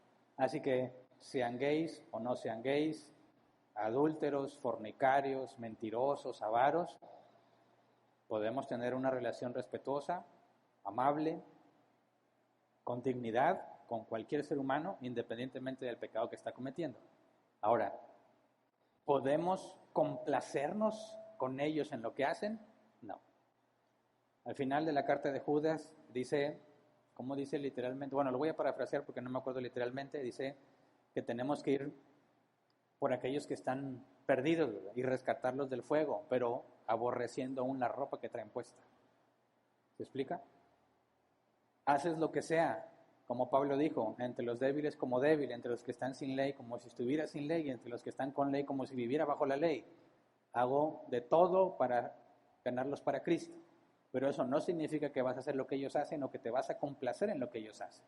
Entonces no hay ninguna restricción de que solamente tenemos que estar con personas cristianas. No, nos relacionamos con cualquier ser humano con el mismo respeto, simplemente el hecho de que no estemos de acuerdo con ellos en ninguna manera indica que debamos aislarnos de ellos.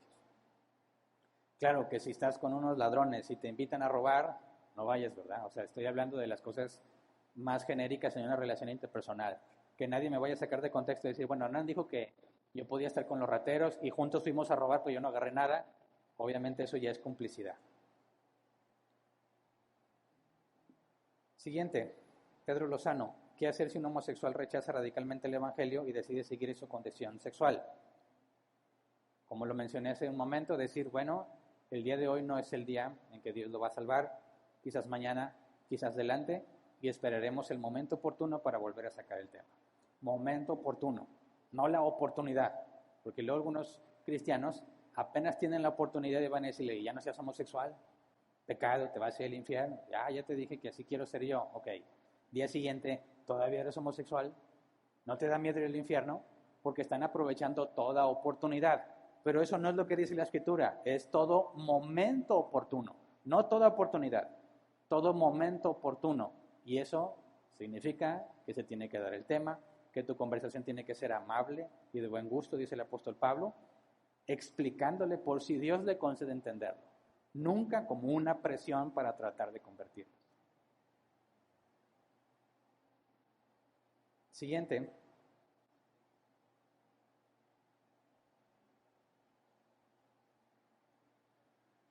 L. Rubio, ya que no es correcto rechazar o discriminar, ¿qué actitud debemos tomar los cristianos con miembros de la comunidad LGBTQ+, por decir en el área laboral o con familiares lejanos? ¿Qué debemos hacer? Como ya lo dije, respeto. Si tú estás en tu trabajo y tu compañero de al lado es una persona LGBTQ+, lo tratas como si fuese cualquier otro compañero, sin distinción, sin privilegios, sin nada que te afecte o que los pueda afectar a ellos. Nos vamos a enfrentar al problema de que dicen, llámame por mi nombre de mujer y no por nombre de hombre. Imagínate, te dice, soy Carla, pero en realidad es Carlos. ¿Qué haces? Bueno, ahí vas a tener que tomar una decisión, ¿verdad?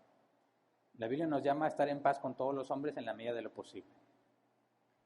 Si lo ves desde distintas perspectivas, si alguien te dice que se llama Jesús, pero le dices Chuy, no estás cometiendo una falta, ¿verdad?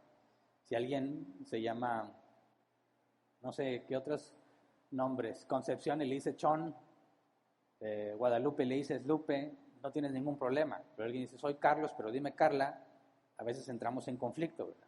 El punto es que tú tienes que distinguir. Una cosa es cómo te refieres a ellos, otra cosa es que aceptes lo que ellos son. Entonces, bíblicamente hablando, no hay ningún problema en que le digas Carla a un Carlos. Pero al mismo tiempo tienes que entender que esa persona está haciendo algo equivocado, ¿verdad? Y que está confundido. Y buscar la oportunidad para tratar de hablar del Evangelio, ¿verdad? La manera en que te refieres a una persona en particular para evitar problemas no genera una contradicción bíblica, ¿verdad? Pero si tu conciencia te acusa y no le puedes decir así porque sientes que pecas, bueno, pues entonces no lo hagas y busca la manera en el ambiente laboral de solucionar eso con recursos humanos antes de que te metas en problemas. Pastor, ya se nos terminó el tiempo. Muy bien. Gracias por decirme, porque luego yo le sigo. Muy bien, eso es todo. El día de hoy se va a volver a enviar la encuesta. Va a pasar Toño a darnos unas últimas indicaciones. Y les recuerdo, jueves de 6 a 9 vamos a venir a trabajar. Sábados de 8 a 2, bueno, estuvimos como hasta las 4. Vamos a venir a trabajar. Si puedes ayudarnos, mientras más manos, mejor. Es todo. Muchas gracias.